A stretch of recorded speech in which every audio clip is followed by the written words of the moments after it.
പരിസ്ഥിതിയും സർഗാത്മകതയും സെമിനാർ. പരിസ്ഥിതിയും സർഗാത്മകതയും എന്ന വിഷയത്തിലുള്ള സെമിനാർ ആരംഭിക്കുകയാണ്. വിദ്യാലയങ്ങളുടെ സമഗ്ര വികസനത്തിന് ജനകീയ മുഖം നൽകിയ കേരളത്തിൻ്റെ മുൻ വിദ്യാഭ്യാസ വകുപ്പ് മന്ത്രിയാണ് പ്രൊഫസർ സി രവീന്ദ്രനാഥ്.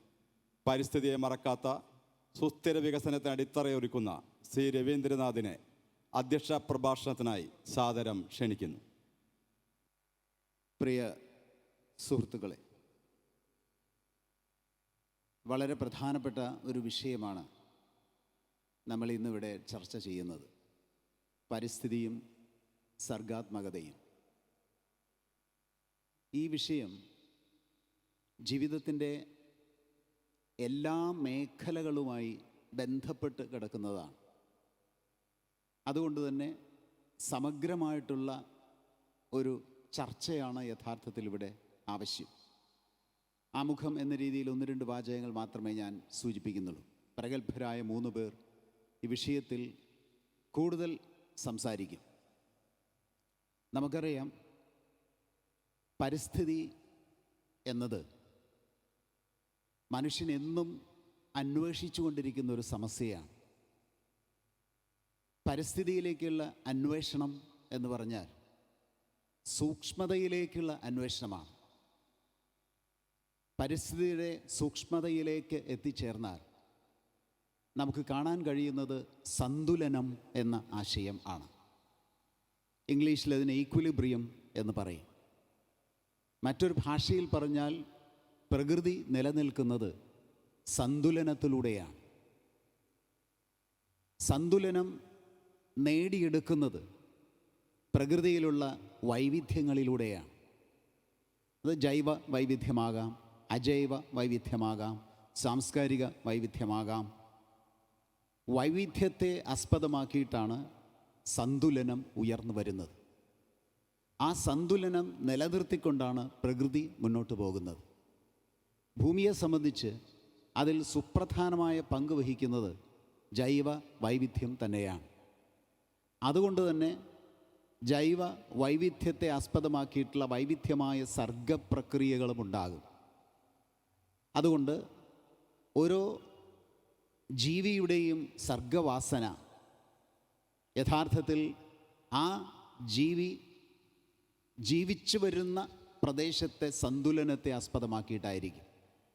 സന്തുലിതമായ ഒരു പശ്ചാത്തലത്തിൽ, ഒരു അന്തരീക്ഷത്തിൽ, ഒരു ഭൂമികയിൽ വളരെ പ്രധാനപ്പെട്ട സർഗാത്മക ചിന്ത ഉണ്ടാകും എന്ന് ചരിത്രം തെളിയിച്ചിട്ടുണ്ട്. മാക്സിം ഗോർക്കി നാസി അക്രമങ്ങളിൽ നിന്നും രക്ഷപ്പെടുന്നതിന് വേണ്ടി പല പല പ്രദേശങ്ങളിലും ചേക്കേറിയിട്ടുണ്ട്. നാസി പലതരത്തിലും നാസിപ്പട ആക്രമിക്കാൻ ശ്രമിച്ചപ്പോൾ പ്രകൃതിയുടെ സൗന്ദര്യമുള്ള പ്രദേശങ്ങൾ അന്വേഷിച്ചാണ് അദ്ദേഹം പോയത്.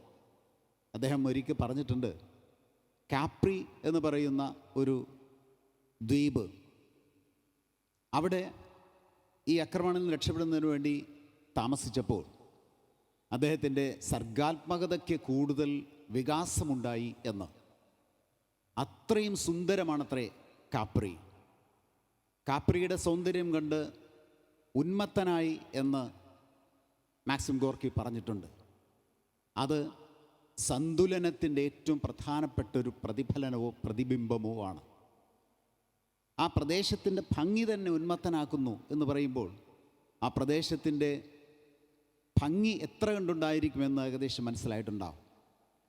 കാപ്രിയുടെ ഭംഗി മാക്സിം ഗോർക്കിയുടെ സർഗാത്മകതയെ വികസിപ്പിച്ചിട്ടുണ്ട്, പരിപോഷിപ്പിച്ചിട്ടുണ്ട്, പ്രോത്സാഹിപ്പിച്ചിട്ടുണ്ട് എന്ന് ഗോർക്കി പറഞ്ഞിട്ടുണ്ട്. അപ്പോൾ പ്രകൃതിയുടെ ഓരോ സ്പന്ദനങ്ങളും മനുഷ്യൻ്റെ സർഗാത്മകതയിൽ ഉണ്ടാക്കുന്ന ചലനങ്ങൾ നമുക്ക് കവിതകളായിട്ടും കഥകളായിട്ടും ചിത്രങ്ങളായിട്ടും താളമായിട്ടും സംഗീതമായിട്ടും ഒക്കെ ലഭിക്കുകയാണ്. അത്തരത്തിലുള്ള കാപ്രി ദ്വീപിൽ മാക്സിം ഗോർക്കി തൻ്റെ സർഗാത്മക ഭാവങ്ങളെ ഉണർത്താനും വിടർത്താനും ശ്രമിച്ചപ്പോൾ അവിടെ ഒരു ദുരന്തമുണ്ടായി. പരിസ്ഥിതിക്ക് വേദന. അതവിടെ ഒരു തുരങ്കത്തിന് നിർമ്മാണം ആരംഭിച്ചപ്പോഴാണ് അവിടെ സർഗാത്മകതയ്ക്ക് മറ്റൊരു തരത്തിലുള്ള ഭാവമുണ്ടായി. പ്രകൃതിയുടെ വേദനയും ആ സർഗാത്മകത തിരിച്ചറിഞ്ഞു. അങ്ങനെയാണ് തുരങ്കം എന്ന സുപ്രധാനമായ കഥ ഗോർക്കി എഴുതുന്നത്. പൂവ് ഉണർന്നു നിൽക്കുന്നത്, പൂ വിടരുന്നത്, മുട്ടായി നിൽക്കുന്നത്, അത് വളർന്നു വരുന്നത്, അത് വിടരുന്നത്, അത് സുഗന്ധം പരത്തുന്നത്, ഇതിനെക്കുറിച്ചെല്ലാം സർഗാത്മകമായിട്ടുള്ള പല ഭാവങ്ങളും നമുക്ക് തന്നിട്ടുണ്ട്, കഥകളായും കവിതകളായും നാടകങ്ങളായും ഒക്കെ. പക്ഷേ മഹാകവി പൂ വീഴുമ്പോഴത്തെ വേദനയെയാണ് കണ്ടത്. ആ സർഗാത്മകത, പ്രകൃതിയുടെ ഈ വേദനയെ ഒപ്പിയെടുത്തിട്ടാണ് ഒരു മഹാകാവ്യം നമുക്ക് തന്നിട്ടുള്ളത്. താളമായാലും രാഗമായാലും ഈ സന്തുലനത്തിൻ്റെ വിവിധ ഭാവങ്ങളായിട്ടാണ് അറിയപ്പെടുന്നത്.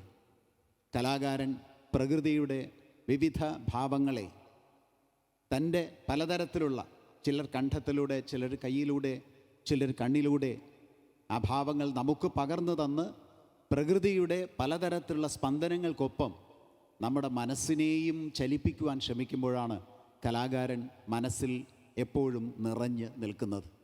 പ്രകൃതിയുടെ സ്പന്ദനങ്ങളെ നമ്മുടെ മനസ്സിലേക്ക് എത്തിച്ച് മനസ്സിനെ താളാത്മകമാക്കുന്നവനാണ് കലാകാരന്മാർ.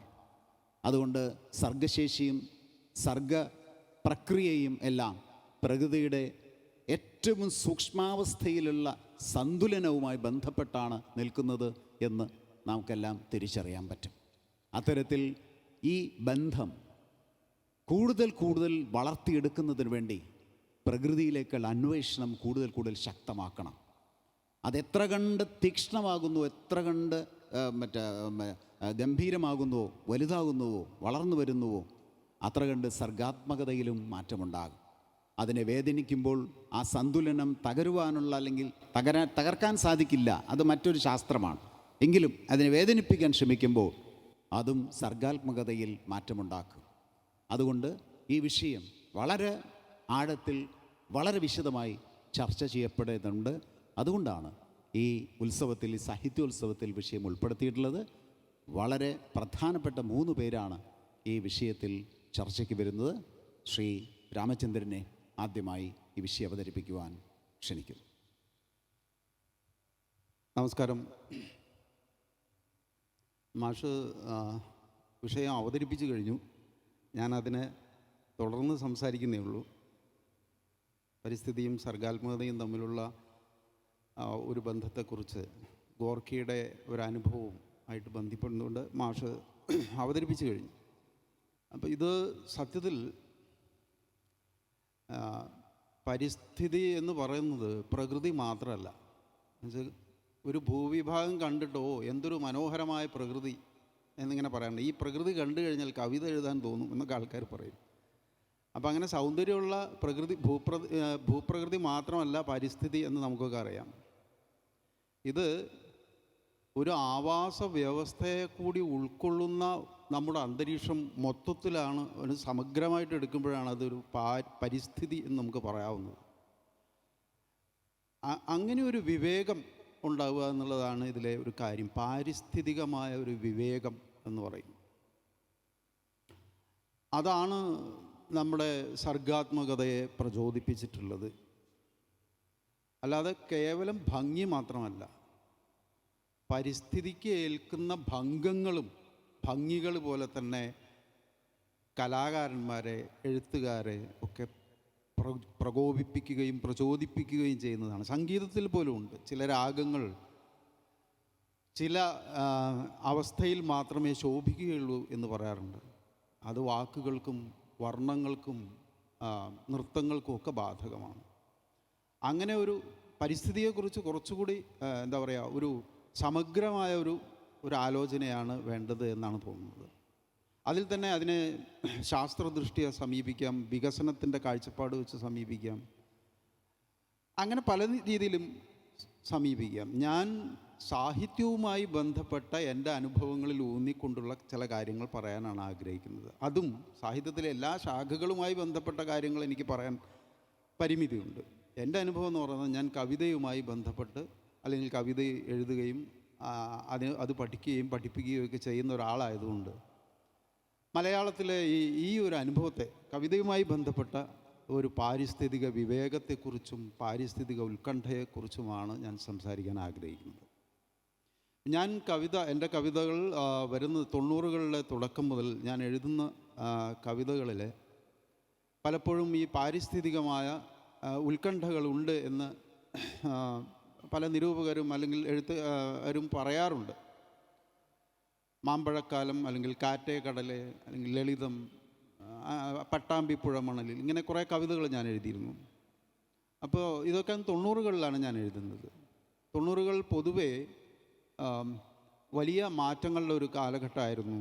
കേരളത്തിൽ മാത്രമല്ല, ദേശീയ തലത്തിലും സാർവദേശീയ തലത്തിലുമൊക്കെ പുതിയ സാമ്പത്തിക പരിഷ്കാരങ്ങൾ വരുന്നു. അതിനനുസരിച്ച് വികസനത്തെക്കുറിച്ച് മുമ്പില്ലാത്ത ഒരു മാറ്റം വന്നു. ഗ്ലോബൽ ആയിട്ടുള്ള ഒരു സങ്കല്പങ്ങളൊക്കെ വന്നു. വികസനം എന്ന് പറഞ്ഞു കഴിഞ്ഞാൽ അങ്ങനെ പ്രാദേശികമായ വികസനങ്ങളെ ഗ്ലോബൽ വികസനങ്ങളാക്കി മാറ്റുന്നു. അങ്ങനെ ഇത് പാരിസ്ഥിതികമായ ആഘാതങ്ങൾ സൃഷ്ടിക്കാൻ ആരംഭിച്ചു. വലിയ തോതിൽ എന്താ പറയുക, മാറ്റങ്ങൾ വരുന്നു. വലിയ വിമാനത്താവളങ്ങൾ, വലിയ തുറമുഖങ്ങൾ, എല്ലാത്തിനെയും വലുതായി സങ്കല്പിക്കുന്ന ഒരു കാലം വന്നു. അത് നമ്മുടെ പ്രകൃതിക്കും പരിസ്ഥിതിക്കുമൊക്കെ മുറിവുകൾ ഏൽപ്പിക്കാൻ തുടങ്ങുമ്പോഴാണ് ഞങ്ങളുടെ ഒരു ജനറേഷൻ കവിതകളുമായിട്ട് വരുന്നത്. അപ്പോൾ അതുകൊണ്ട് മനുഷ്യൻ മാത്രമല്ല, പുഴുവും പുഴയും പൂവുമൊക്കെ നമുക്ക് വിഷയമായി വരുന്ന, കവിതയ്ക്ക് വിഷയമായി വരുന്ന ഒരു കാലഘട്ടമാണ് അന്നുണ്ടായിരുന്നത്. അതായത് ഈ പുത്തൻ സാമ്പത്തിക പരിഷ്കാരത്തെ തുടർന്നുള്ള എന്താ പറയുക, ഈ രക്തമൂറ്റി കുടിക്കും പോലുള്ള വികസന രീതികൾ അവലംബിക്കാൻ ആരംഭിച്ചതോടുകൂടിയാണ് ഇത്തരം ഒരു കൺസേൺ വന്നത്. പക്ഷേ ഇത് 90കളിൽ ഞങ്ങളുടെ ചില കവിതകളിലൊക്കെ അങ്ങനെ വന്നെങ്കിൽ പോലും ഇതിൻ്റെ തുടക്കം എന്ന് പറയുന്നത്, എനിക്ക് തോന്നുന്നത് മലയാള കവിതയിലെ പാരിസ്ഥിതിക ഉത്കണ്ഠ പ്രകടിപ്പിച്ചിട്ടുള്ള ഏറ്റവും വലിയ കവി ഇടശ്ശേരി ഗോവിന്ദൻ നായരാണ് എന്ന് പറയാം. 1953 ഇടശ്ശേരിയുടെ കുറ്റിപ്പുറം പാലം എന്ന കവിത വരുന്നത്. ആ കവിത അതുവരെ ഇല്ലാത്ത തരത്തിൽ നമ്മുടെ പ്രകൃതിയെ നോക്കിക്കണ്ട ഒരു കവിതയാണ്. ഇടശ്ശേരി പാലത്തിൻ്റെ മുകളിൽ ഇപ്പോൾ രണ്ടാമത്തെ കുറ്റിപ്പുറം പാലം അതിൻ്റെ തൊട്ടടുത്തായി പണിതുകൊണ്ടിരിക്കുകയാണ് കേട്ടോ. ഒരു കവിതയും അതിനെക്കുറിച്ച് ആരും എഴുതുന്നില്ല. പക്ഷേ 1953 ഈ ഇടശ്ശേരി ഈ പാലത്തിൻ്റെ മുകളിൽ കയറി നിന്നുകൊണ്ട് ദൂരേക്ക് നോക്കുമ്പോൾ അദ്ദേഹം പറയുന്നത്, ആ കവിത അവസാനിക്കുന്നത്, അമ്പ പേരാറേ നീ മാറിപ്പോമോ ആകുലയാം ഒരഴുക്കുചാലായി എന്ന ഒരു ദീർഘദർശനം ഇടശ്ശേരിയുടെ കവിതയിലുണ്ട്. ഇടശ്ശേരി പാലത്തിൻ്റെ മുകളിൽ കയറുന്നു. ഈ മുകളിൽ കയറി നിന്ന് നോക്കുമ്പോഴാണ് പ്രകൃതിയെക്കുറിച്ചുള്ള ഒരു സമഗ്രമായ വീക്ഷണം ഉണ്ടാകുന്നത്. ഇപ്പം നളിനിയിലെ ദിവാകരയോഗി ധ്യാനശീലൻ അവൻ അങ്ങ് അധിത്യകാസ്ഥാനമാർന്നു തടശോഭ നോക്കിനാൻ എന്ന് ഒരു വരിയുണ്ട്.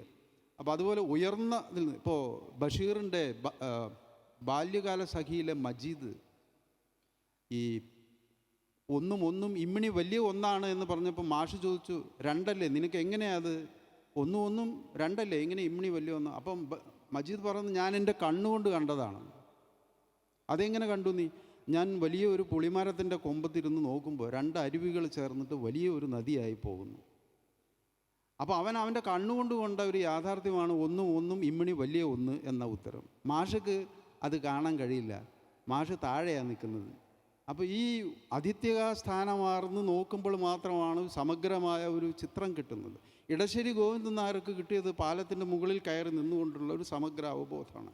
അങ്ങനെയാണ് ഈ അമ്പ പേരാറ്. അപ്പോൾ ഇത് എത്ര ഗംഭീരമായൊരു പ്രവചനമാണത് അന്ന് ചെയ്തത്. അത് പിൽക്കാലത്ത് നമ്മുടെ ഭാരതപ്പുഴ ഏത് അവസ്ഥയിലേക്ക് എത്തിച്ചു. അപ്പോൾ ഇങ്ങനെ കുറേ കൺസേൺസ് ഉണ്ട്. ഇത് മലയാള കവിതയിൽ ആദ്യത്തെ ഒരു കൺസേൺ എന്ന് പറയാവുന്നത് ഇടശ്ശേരിയുടെ ഈ കുറ്റിപ്പുറം പാലം എന്നുള്ളതാണ്. അപ്പോൾ വികസന ജൃംഭിത യന്ത്രക്കിടാവെറിയും പമ്പരം പോലെ അന്തിമഹാകാളൻ കുന്ന് അവിടെ അടുത്തുള്ള, അത് അവനൂരടുത്തുള്ളൊരു കുന്നാണ്, ഈ ഭാരതപ്പുഴയുടെ തീരത്തുള്ള കുന്നാണ്.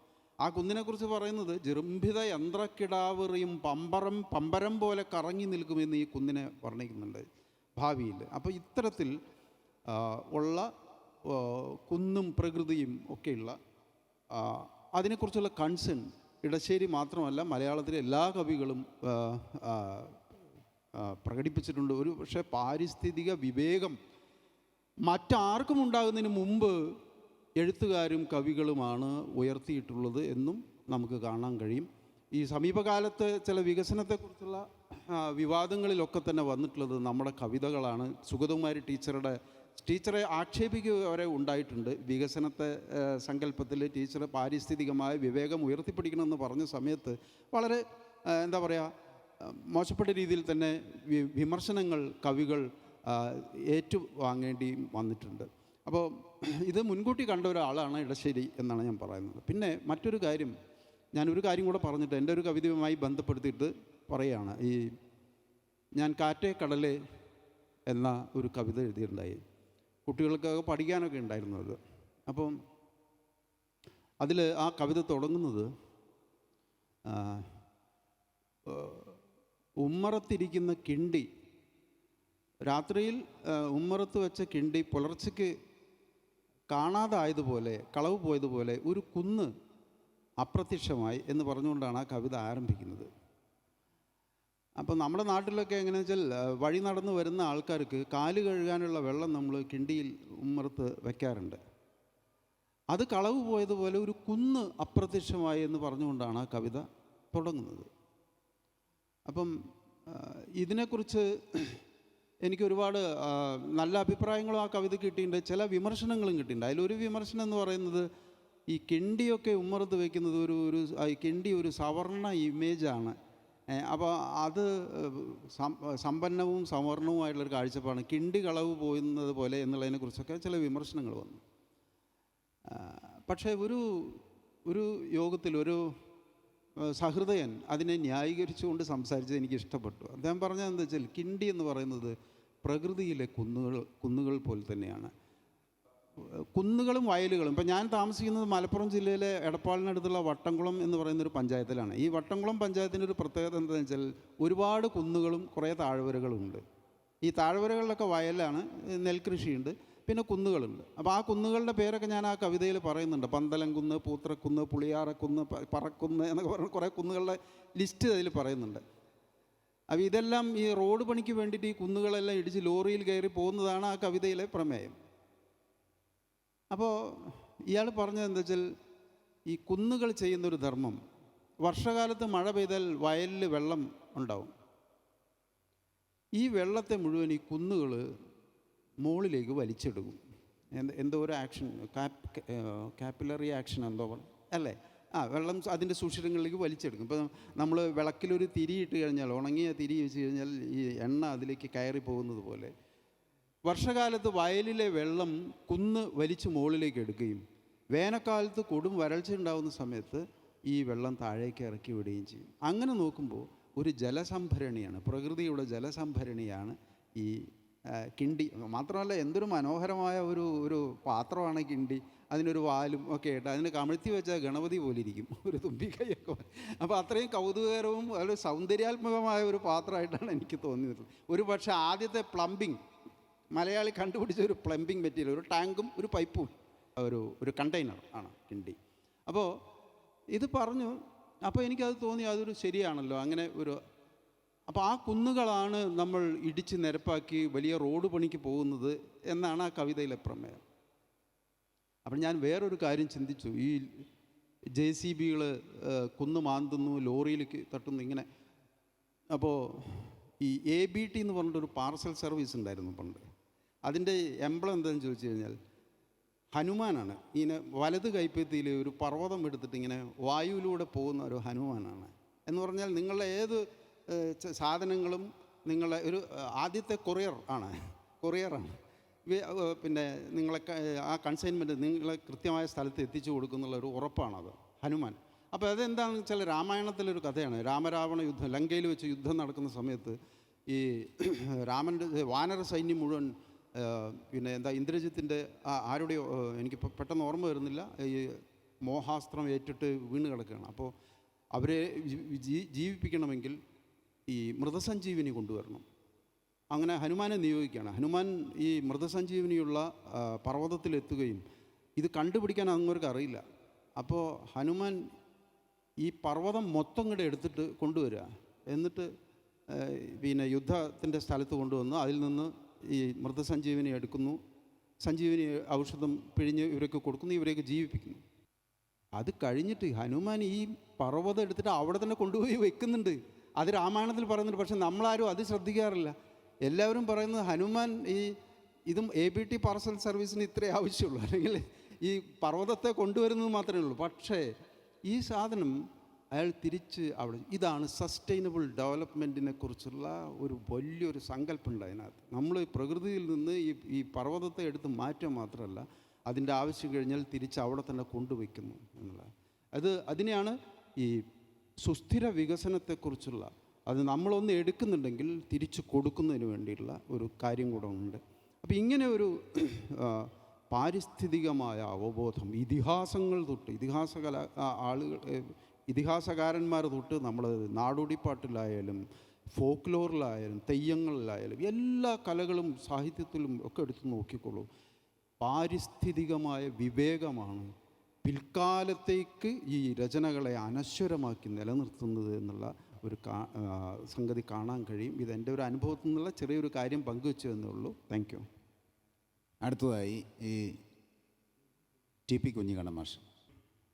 ബഹുമാനപ്പെട്ട അധ്യക്ഷൻ രവീന്ദ്ര മാഷ്, ശ്രീ രാമചന്ദ്രൻ, സംഗീത ടീച്ചർ, സഹോദരി സഹോദരന്മാർ, നമ്മൾ ചർച്ച ചെയ്യുന്നത് വളരെ വിശാലമായ ഒരു ക്യാൻവാസിലുള്ള ഒരു വിഷയമാണ്. പരിസ്ഥിതിയും സർഗാത്മകതയും എന്നുള്ളതാണ്. ശ്രീ രാമേന്ദ്രൻ ആമുഖത്തിൽ തന്നെ സൂചിപ്പിച്ചതുപോലെ സർഗാത്മക സാഹിത്യവുമായി ബന്ധപ്പെട്ട് ആണ് ഈ കാര്യം ഏറ്റവും കൂടുതൽ ചർച്ച ചെയ്തിട്ടുള്ളത്. രവീന്ദ്ര മാഷും അങ്ങനെ തന്നെയാണ് പറഞ്ഞിട്ടുള്ളത്, ശ്രീരാമേന്ദ്രനും അങ്ങനെ തന്നെയാണ് പറഞ്ഞത്.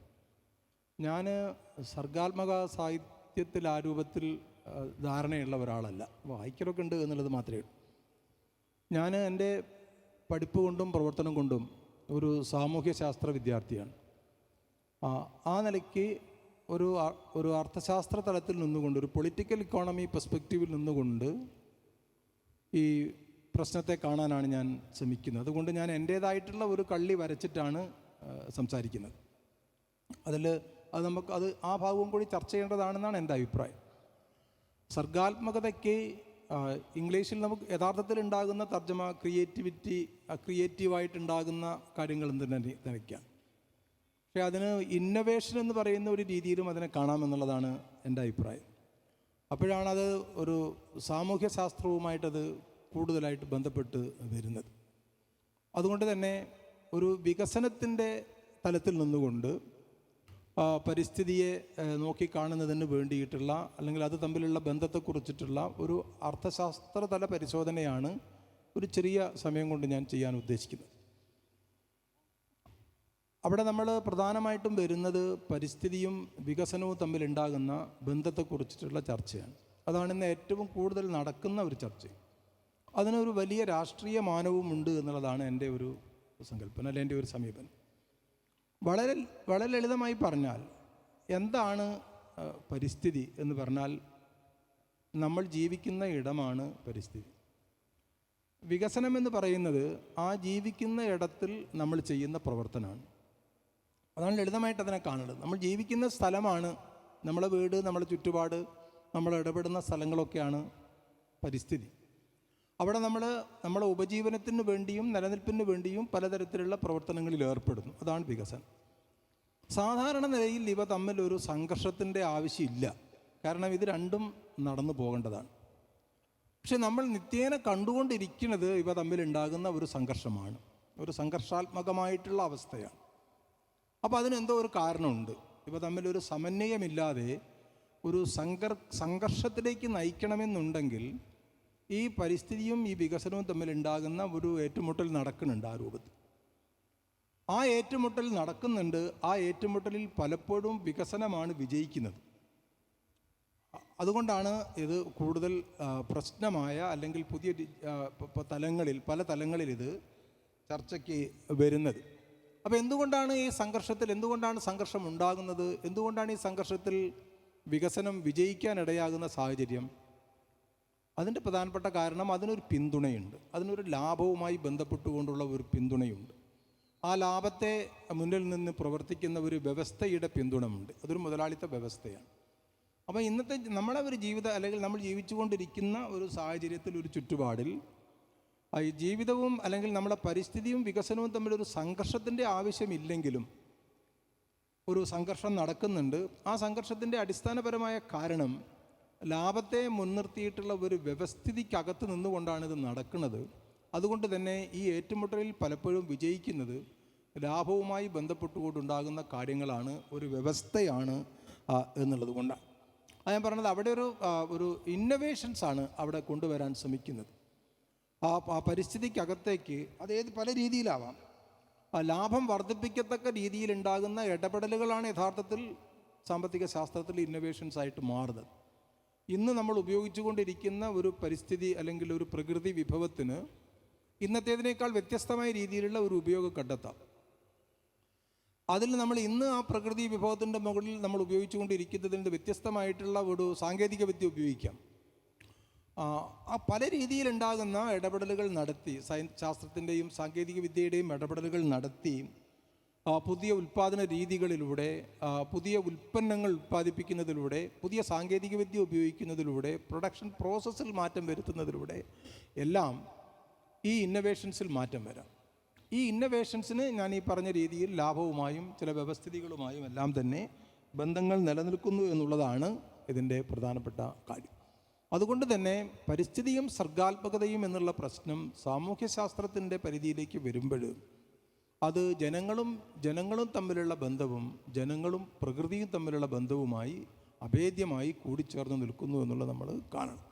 അതിൻ്റെ അടിസ്ഥാനത്തിൽ മാത്രമേ നമുക്കതിൽ, അത് സാഹിത്യകാരന്മാരായാലും ലേഖനം എഴുതുന്ന ആൾക്കാരായാലും സിനിമ ഷൂട്ട് ചെയ്യുന്നവരായാലും ആരായാലും തന്നെ അവരുടെ സർഗാത്മകമായിട്ടുള്ള സൃഷ്ടിയിലേക്ക് കടക്കുമ്പം ജനങ്ങളും തമ്മിൽ നിലനിൽക്കുന്ന ബന്ധവും ജനങ്ങളും പ്രകൃതിയും തമ്മിൽ നിലനിൽക്കുന്ന ബന്ധവും കണക്കിലെടുത്തുകൊണ്ട് മാത്രമേ അങ്ങനെ ഒരു വ്യവസ്ഥാപിതമായ രീതിയിൽ നമുക്ക് പരിസ്ഥിതിയും സർഗാത്മകതയും തമ്മിലുണ്ടാകുന്ന ബന്ധം കാണാൻ കഴിയും. മുതലാളിത്ത വ്യവസ്ഥയിൽ പരിസ്ഥിതിയോടൊരു പ്രത്യേക സമീപനമുണ്ട്. ആ സമീപനം പരിസ്ഥിതിയെ അല്ലെങ്കിൽ പ്രകൃതി വിഭവങ്ങളെ തങ്ങളുടെ വരുതിയിൽ നിർത്തിക്കൊണ്ട് പരമാവധി കവർന്നെടുക്കാനുള്ള ഒരു ഉൽപ്പന്നമാണ് എന്നുള്ള ഒരു ധാരണ അറിഞ്ഞോ അറിയാതെയോ ഈ വ്യവസ്ഥിതിയിൽ പ്രചരിക്കുന്നുണ്ട്. അതിന് അവർക്കൊരു ന്യായീകരണമുണ്ട്. ആ ന്യായീകരണം എന്താണെന്ന് വെച്ചാൽ, ഞങ്ങളാണ് സമൂഹത്തിൽ ഉൽപ്പാദനം നടത്തുന്നത്, ഞങ്ങളാണ് സമൂഹത്തിൽ തൊഴിൽ സൃഷ്ടിക്കുന്നത്, ഞങ്ങളാണ് സമൂഹത്തിൽ വരുമാനം ഉണ്ടാക്കുന്നത്. അതുകൊണ്ട് തന്നെ ഞങ്ങൾ ഈ ചെയ്യുന്ന പ്രവർത്തനങ്ങൾക്ക് പ്രകൃതി തന്നിട്ടുള്ള ഒരു വരദാനമാണ് ഈ പ്രകൃതി വിഭവങ്ങൾ. അത് യഥേഷ്ടം ഉപയോഗിക്കാനുണ്ടാകുന്ന ഒരു അവസരം അല്ലെങ്കിൽ അതിനുള്ള ഒരു അവകാശം ഞങ്ങൾക്കുണ്ട്. അതിൻ്റെ മുകളിലുണ്ടാകുന്ന സാമൂഹികമായിട്ടുള്ള നിയന്ത്രണങ്ങൾ അനാവശ്യമാണ്, പാടില്ലാത്തതാണ് എന്നുള്ളതാണ് ആ വ്യവസ്ഥ മുന്നോട്ട് വെക്കുന്ന പൊതു സമീപനം. കാരണം അവർ സമൂഹത്തിൽ അത്രയും വലിയ റോൾ നിർവഹിക്കുന്നുണ്ട്. അവരാണ് ഉൽപ്പാദനം നടത്തുന്നത്, അവരാണ് ആ ഉൽപ്പാദനം കൊണ്ടാണ് തൊഴിലുണ്ടാകുന്നത്, അങ്ങനെയാണ് വരുമാനം ഉണ്ടാകുന്നത്, അങ്ങനെയാണ് നമ്മളൊക്കെ ജീവിച്ചു പോകുന്നത്. അതുകൊണ്ട് അവർ വലിയ ഒരു ധർമ്മം നിറവേറ്റാണ്, ഒരു ഫങ്ഷൻ നടത്തുന്നുണ്ട്. അതിന് പ്രകൃതി തന്നെ അവർക്ക് കോമ്പൻസേറ്റ് ചെയ്യുന്നുണ്ട്. പ്രകൃതി അവർക്ക് ഒരു വരദാനമായിട്ട് ഈ വിഭവങ്ങളെല്ലാം നൽകുകയാണ്. അത് യഥേഷ്ടമായിട്ട് അവർക്ക് ഉപയോഗിക്കാനുള്ള അവകാശമുണ്ട്. അതിൻ്റെ മുകളിൽ ആരും തന്നെ ചോദ്യം ചെയ്യേണ്ടതായിട്ടില്ല, അത് നിയന്ത്രിക്കേണ്ടതായിട്ടില്ല. സാമൂഹ്യ നിയന്ത്രണങ്ങൾ അതിൻ്റെ ആവശ്യമില്ല എന്നുള്ളതാണ്. അങ്ങനെ പ്രകൃതി വിഭവങ്ങളുടെ ഉപയോഗത്തിൻ്റെ മുകളിൽ നിയന്ത്രണങ്ങൾ ഏർപ്പെടുത്തി, സാമൂഹ്യ നിയന്ത്രണങ്ങൾ ഏർപ്പെടുത്തി മുതലാളിത്ത വ്യവസ്ഥയുടെ അനുസ്യൂതമായിട്ടുണ്ടാകുന്ന പ്രവർത്തനങ്ങൾക്ക് തടസ്സം നിൽക്കുന്ന കക്ഷികൾ, അത് പരിസ്ഥിതി പ്രവർത്തകരായാലും സംഘടനകളായാലും അതുപോലുള്ളവരെല്ലാം തന്നെ പൊതുവിൽ അറിയപ്പെടുന്നത് വികസന വിരുദ്ധരായിട്ടാണ്. അതിന് വളരെ പെട്ടെന്ന് ഒരു കള്ളി വരയ്ക്കാൻ വേഗം സാധിക്കും. കാരണം ഇത്രയും ഉദാത്തമായിട്ടുള്ള പ്രവർത്തനങ്ങളൊക്കെ നടത്തിക്കൊണ്ടിരിക്കുന്ന ആൾക്കാർക്കെതിരെ നിൽക്കുന്ന ഒരു ഛിദ്രശക്തികളാണ് ഈ കക്ഷികൾ എന്നുള്ള നിലയിൽ അവരെ ആ ഒരു കള്ളിയിൽ ഒരു വികസന വിരുദ്ധർ എന്നുള്ള നിലയിൽ നമുക്ക് ഒറ്റയടിക്ക് തന്നെ അവരെ അതിൽ ഉൾപ്പെടുത്താൻ സാധിക്കും. ബാക്കിയുള്ളവരെല്ലാം തന്നെ വികസനത്തെ അനുകൂലിക്കുന്നവരും മനുഷ്യനെ അനുകൂലിക്കുന്നവരും ജീവിതത്തെ മറ്റവരെല്ലാം തന്നെ അതിനെല്ലാം എതിർക്കുന്ന ഒരാൾക്കാർ എന്നുള്ള നിലയിൽ വളരെ പെട്ടെന്ന് തന്നെ അങ്ങ് മാറ്റിക്കഴിയും. ഈ ഒരു സമീപനത്തിനെതിരെയുള്ള ഒരു ദരിദ്രപക്ഷത്ത് നിന്ന് നമ്മൾ നോക്കുന്ന അവസരത്തിൽ പരിസ്ഥിതി എന്ന് പറയുന്നത്, പരിസ്ഥിതിയെ ആശ്രയിച്ച് ജീവിക്കുന്നത് സമൂഹത്തിൽ എപ്പോഴും പ്രത്യക്ഷമായി ആശ്രയിക്കുന്നത് ദരിദ്രരായിരിക്കും. അതാണ് പരിസ്ഥിതിയുടെ വിശാല അടിസ്ഥാനത്തിലുള്ള രാഷ്ട്രീയം. ജീവിതത്തിന് വേണ്ടി, ഉപജീവനത്തിന് വേണ്ടി പരിസ്ഥിതിയെ പ്രത്യക്ഷമായി ആശ്രയിക്കുന്നത് ദരിദ്രരായിരിക്കും. അങ്ങനെയാണ് നമുക്ക് നോക്കിയാൽ അറിയാം. ഞാൻ റിട്ടയർഡ് മാഷാണ്. ഞാൻ പരിസ്ഥിതിയെ പ്രത്യക്ഷമായിട്ട് ആശ്രയിച്ചിട്ടല്ല ജീവിക്കുന്നത്. പക്ഷേ പുല്ല് പറിച്ച് ജീവിക്കുന്ന ആൾക്കാർ, ഇല പെറുക്കി ജീവിക്കുന്ന ആൾക്കാർ, വിറക് പെറുക്കി ജീവിക്കുന്ന ആൾക്കാർ, കൃഷിയിൽ വലിയ രീതിയിൽ ഇടപെട്ട് ജീവിക്കുന്ന ആൾക്കാർ, മണ്ണിൽ പണിയെടുക്കുന്ന ആൾക്കാർ, അവരെല്ലാം ഉപജീവനത്തിന് വേണ്ടി പരിസ്ഥിതിയെ ഡയറക്റ്റായിട്ട് ആശ്രയിക്കുന്നവരാണ്. അതുകൊണ്ട് തന്നെ അതിനെ സംരക്ഷിക്കുക എന്നുള്ളത് ഒരു ദരിദ്രപക്ഷ സംരക്ഷണം കൂടിയാണ്. പരിസ്ഥിതി സംരക്ഷണം എന്ന് പറയുന്നത് കേവലമായ ഒരു പ്രകൃതി, നേരത്തെ പറഞ്ഞതുപോലെ രാമേന്ദ്രനൊക്കെ സൂചിപ്പിച്ചതുപോലെ ഇത് കണ്ടിങ്ങനെ ആസ്വദിക്കുന്നതിന് വേണ്ടിയിട്ടുള്ള ഒരു സംരക്ഷണമല്ല. അങ്ങനത്തെ ഒരു സംരക്ഷണം ഇപ്പം നടക്കുന്നുണ്ട്. കാരണം എല്ലാ തരത്തിലുണ്ടാകുന്ന പ്രകൃതി ദൂഷ്യങ്ങളും ചെയ്തു കഴിഞ്ഞതിൻ്റെ ശേഷം സ്വന്തമായ സ്ഥലത്ത് വളരെ നല്ല രീതിയിലുള്ള പൂന്തോട്ടങ്ങളൊക്കെ ഉണ്ടാക്കി പ്രകൃതിയെ സംരക്ഷിക്കുന്ന ആൾക്കാരുണ്ട്. അവർക്ക് അവാർഡും കിട്ടാറുണ്ട്. ഏറ്റവും നല്ല പരിസ്ഥിതി പ്രവർത്തനമുള്ള അവാർഡൊക്കെ കിട്ടുന്ന തരത്തിലുള്ള ആൾക്കാർക്കാണ്. പക്ഷേ പരമാവധി ദ്രോഹം ഇങ്ങേ ഭാഗത്ത് ചെയ്തിട്ടാണ് ഈ പ്രവർത്തനങ്ങൾ ഇവർ ചെയ്തുകൊണ്ടിരിക്കുന്നത്. യഥാർത്ഥത്തിൽ പരിസ്ഥിതി സംരക്ഷണം എന്ന് പറയുന്നത് ഒരു ദരിദ്രപക്ഷ സംരക്ഷണമാണ്. കാരണം ദരിദ്ര ജനങ്ങൾ അവരുടെ ഉപജീവനത്തിനു വേണ്ടി പ്രത്യക്ഷമായി പ്രകൃതിയെ ആശ്രയിക്കുന്നു എന്നുള്ളതാണ്. അതുകൊണ്ട് തന്നെ നമ്മൾ ഇടപെടുന്ന ഒരു പരിസ്ഥിതി പ്രവർത്തനം നമ്മൾ ജെന്യൂനായിട്ട് ഇടപെടുന്ന അവസരത്തിൽ നമ്മൾ ദരിദ്രപക്ഷത്തുണ്ടാകുന്ന ഒരു ജനങ്ങളുടെ ജീവിതത്തെ സംരക്ഷിക്കുന്നതിന് വേണ്ടിയിട്ടുള്ള ശ്രമമാണ് നടത്തിക്കൊണ്ടിരിക്കുന്നത്. അത് നമുക്ക് ആ കൃത്യമായിട്ടുള്ള ഒരു ധാരണ നമുക്ക് ഉണ്ടാവും. കുറച്ചുകൂടി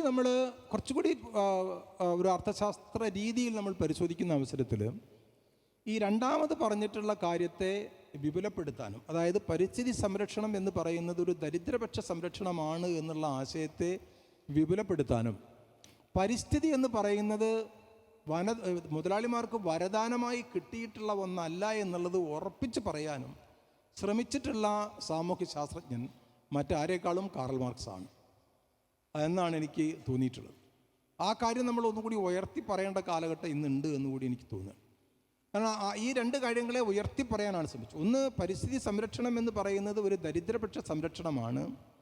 രണ്ട്, പരിസ്ഥിതി എന്ന് പറയുന്നത് മുതലാളിമാർക്ക് വരദാനം കൊടുത്തിട്ടുള്ള ഒരു സംഗതിയല്ല എന്നുള്ള കാര്യം മാർക്സ് വളരെ കൃത്യമായി പറയുന്നു. അദ്ദേഹത്തിൻ്റെ മൂലധനം 3-ാം വോളിയത്തിൽ ഒരു പ്രധാനപ്പെട്ട കൊട്ടേഷൻ എല്ലാവരും എടുത്ത് ഉപയോഗിക്കാറുണ്ട് ഈ കാര്യം പരിസ്ഥിതിയെക്കുറിച്ച് പറയുന്ന ആൾക്കാർ. കാരണം നമ്മൾ ഈ തലമുറയിലുള്ള ആൾക്കാർ പഴയ തലമുറയിൽ നിന്ന് കിട്ടിയിട്ടുള്ള കാര്യത്തെ വരും തലമുറയ്ക്ക് വേണ്ടി കൊടുക്കത്തക്ക രീതിയിൽ നമ്മൾ കാരണവരെന്നുള്ള രീതിയിൽ, ഒരു കുടുംബത്തിൻ്റെ കാരണവരെന്നുള്ള രീതിയിൽ നമ്മളിതിനെ സംരക്ഷിക്കുകയാണ് വേണ്ടത്, നശിപ്പിക്കാൻ പാടില്ല എന്ന് പറയുന്നത്.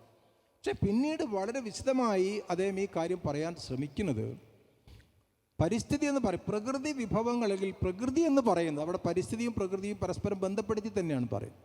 പ്രകൃതി എന്ന് പറയുന്നത് തൊഴിലാളിയുടെ അജൈവ ശരീരമാണ് എന്നുള്ള വാക്കാണ് അദ്ദേഹം ഉപയോഗിച്ചത്. Nature is the inorganic body of labour എന്നുള്ള ഒരു പ്രസിദ്ധമായിട്ടുള്ള പ്രയോഗമുണ്ട് അദ്ദേഹം.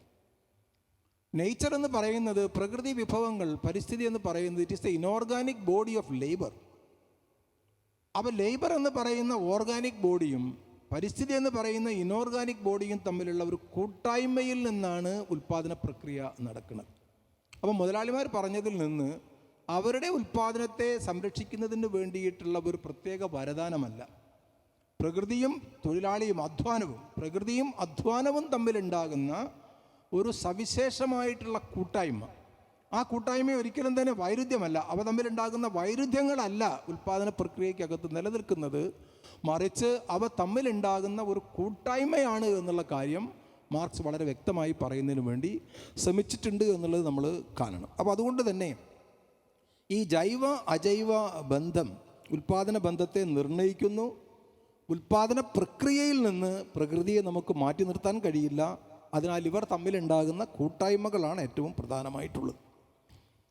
ഇന്നത്തെ സമൂഹത്തിൽ നമ്മൾ നോക്കുന്ന അവസരത്തിൽ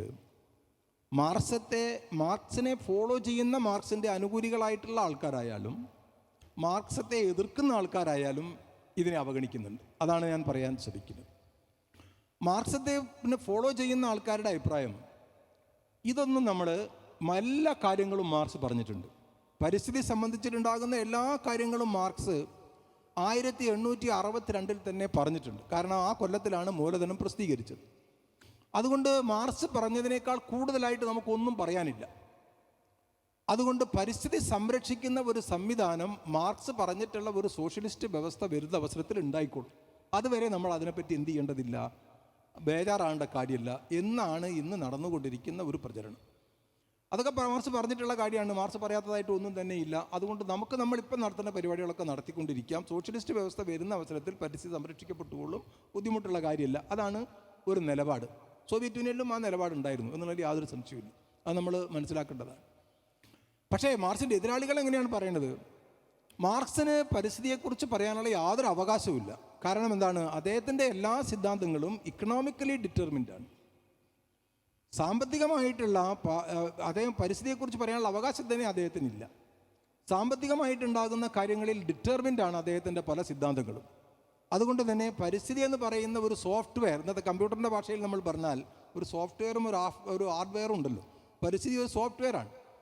മാർക്സിനെ പോലുള്ള ആൾക്കാർ തനി ഹാർഡ്വെയർ കാര്യങ്ങളെ കൈകാര്യം ചെയ്തിട്ടുള്ളൂ. സോഫ്റ്റ്വെയർ ഒന്നും അവരുടെ ജീവിതത്തിലേക്ക് വരുന്നില്ല. അതുകൊണ്ട് പരിസ്ഥിതി അവരുടെ പരിധിയിലേക്ക് വരുന്നില്ല എന്നുള്ള നിലയിൽ അതിനെ അവഗണിക്കുന്നതിന് വേണ്ടിയിട്ടുള്ള ഒരു ശ്രമവും ആ രൂപത്തിൽ തന്നെ നടക്കുന്നുണ്ട്. ഈ രണ്ട് കാഴ്ചപ്പാടിനെ നിഷേധിക്കുന്നുണ്ട് യഥാർത്ഥത്തിൽ മാർക്സ്. യഥാർത്ഥത്തിൽ എന്താണ് അദ്ദേഹം പറഞ്ഞു വെക്കാൻ ശ്രമിച്ചത് എന്നുള്ള കാര്യം നമുക്ക് മനസ്സിലാകുന്നത് മാർക്സിന് ശേഷം അദ്ദേഹം എഴുതിയിട്ടുള്ള അദ്ദേഹത്തിൻ്റേതായിട്ടുള്ള പല കൃതികളും പല ലേഖനങ്ങളും പുനഃപ്രസിദ്ധീകരിക്കല്ല, ആദ്യമായി പ്രസിദ്ധീകരിക്കപ്പെടുന്നുണ്ട്. ഇപ്പോൾ ഗ്രന്ഥസ എന്ന് പറയുന്ന അദ്ദേഹത്തിൻ്റെ ഏറ്റവും പ്രസിദ്ധമായിട്ടുള്ളൊരു ഗ്രന്ഥമാണ്. പക്ഷേ അത് അദ്ദേഹത്തിൻ്റെ കാലഘട്ടത്തിന് ശേഷം ഈ 1900-കളിൽ വളരെ അവസാനമാണ്, 70-കളിലൊക്കെയാണ് ആ പുസ്തകം പ്രസിദ്ധീകരിക്കപ്പെടുന്നത്. പിന്നീട് മാർക്സ് ക്രോഡീകരിക്കപ്പെടാത്തതും ധാരാളവുമായി എഴുതിയിട്ടുള്ള പരിസ്ഥിതി കാര്യങ്ങളെക്കുറിച്ച് ജർമ്മനി കേന്ദ്രീകരിച്ചുകൊണ്ടുള്ള ഒരു ഗവേഷണ കേന്ദ്രം പ്രവർത്തിക്കുന്നുണ്ട്. അതിൻ്റെ പേര് MEGA2 എന്നാണ്.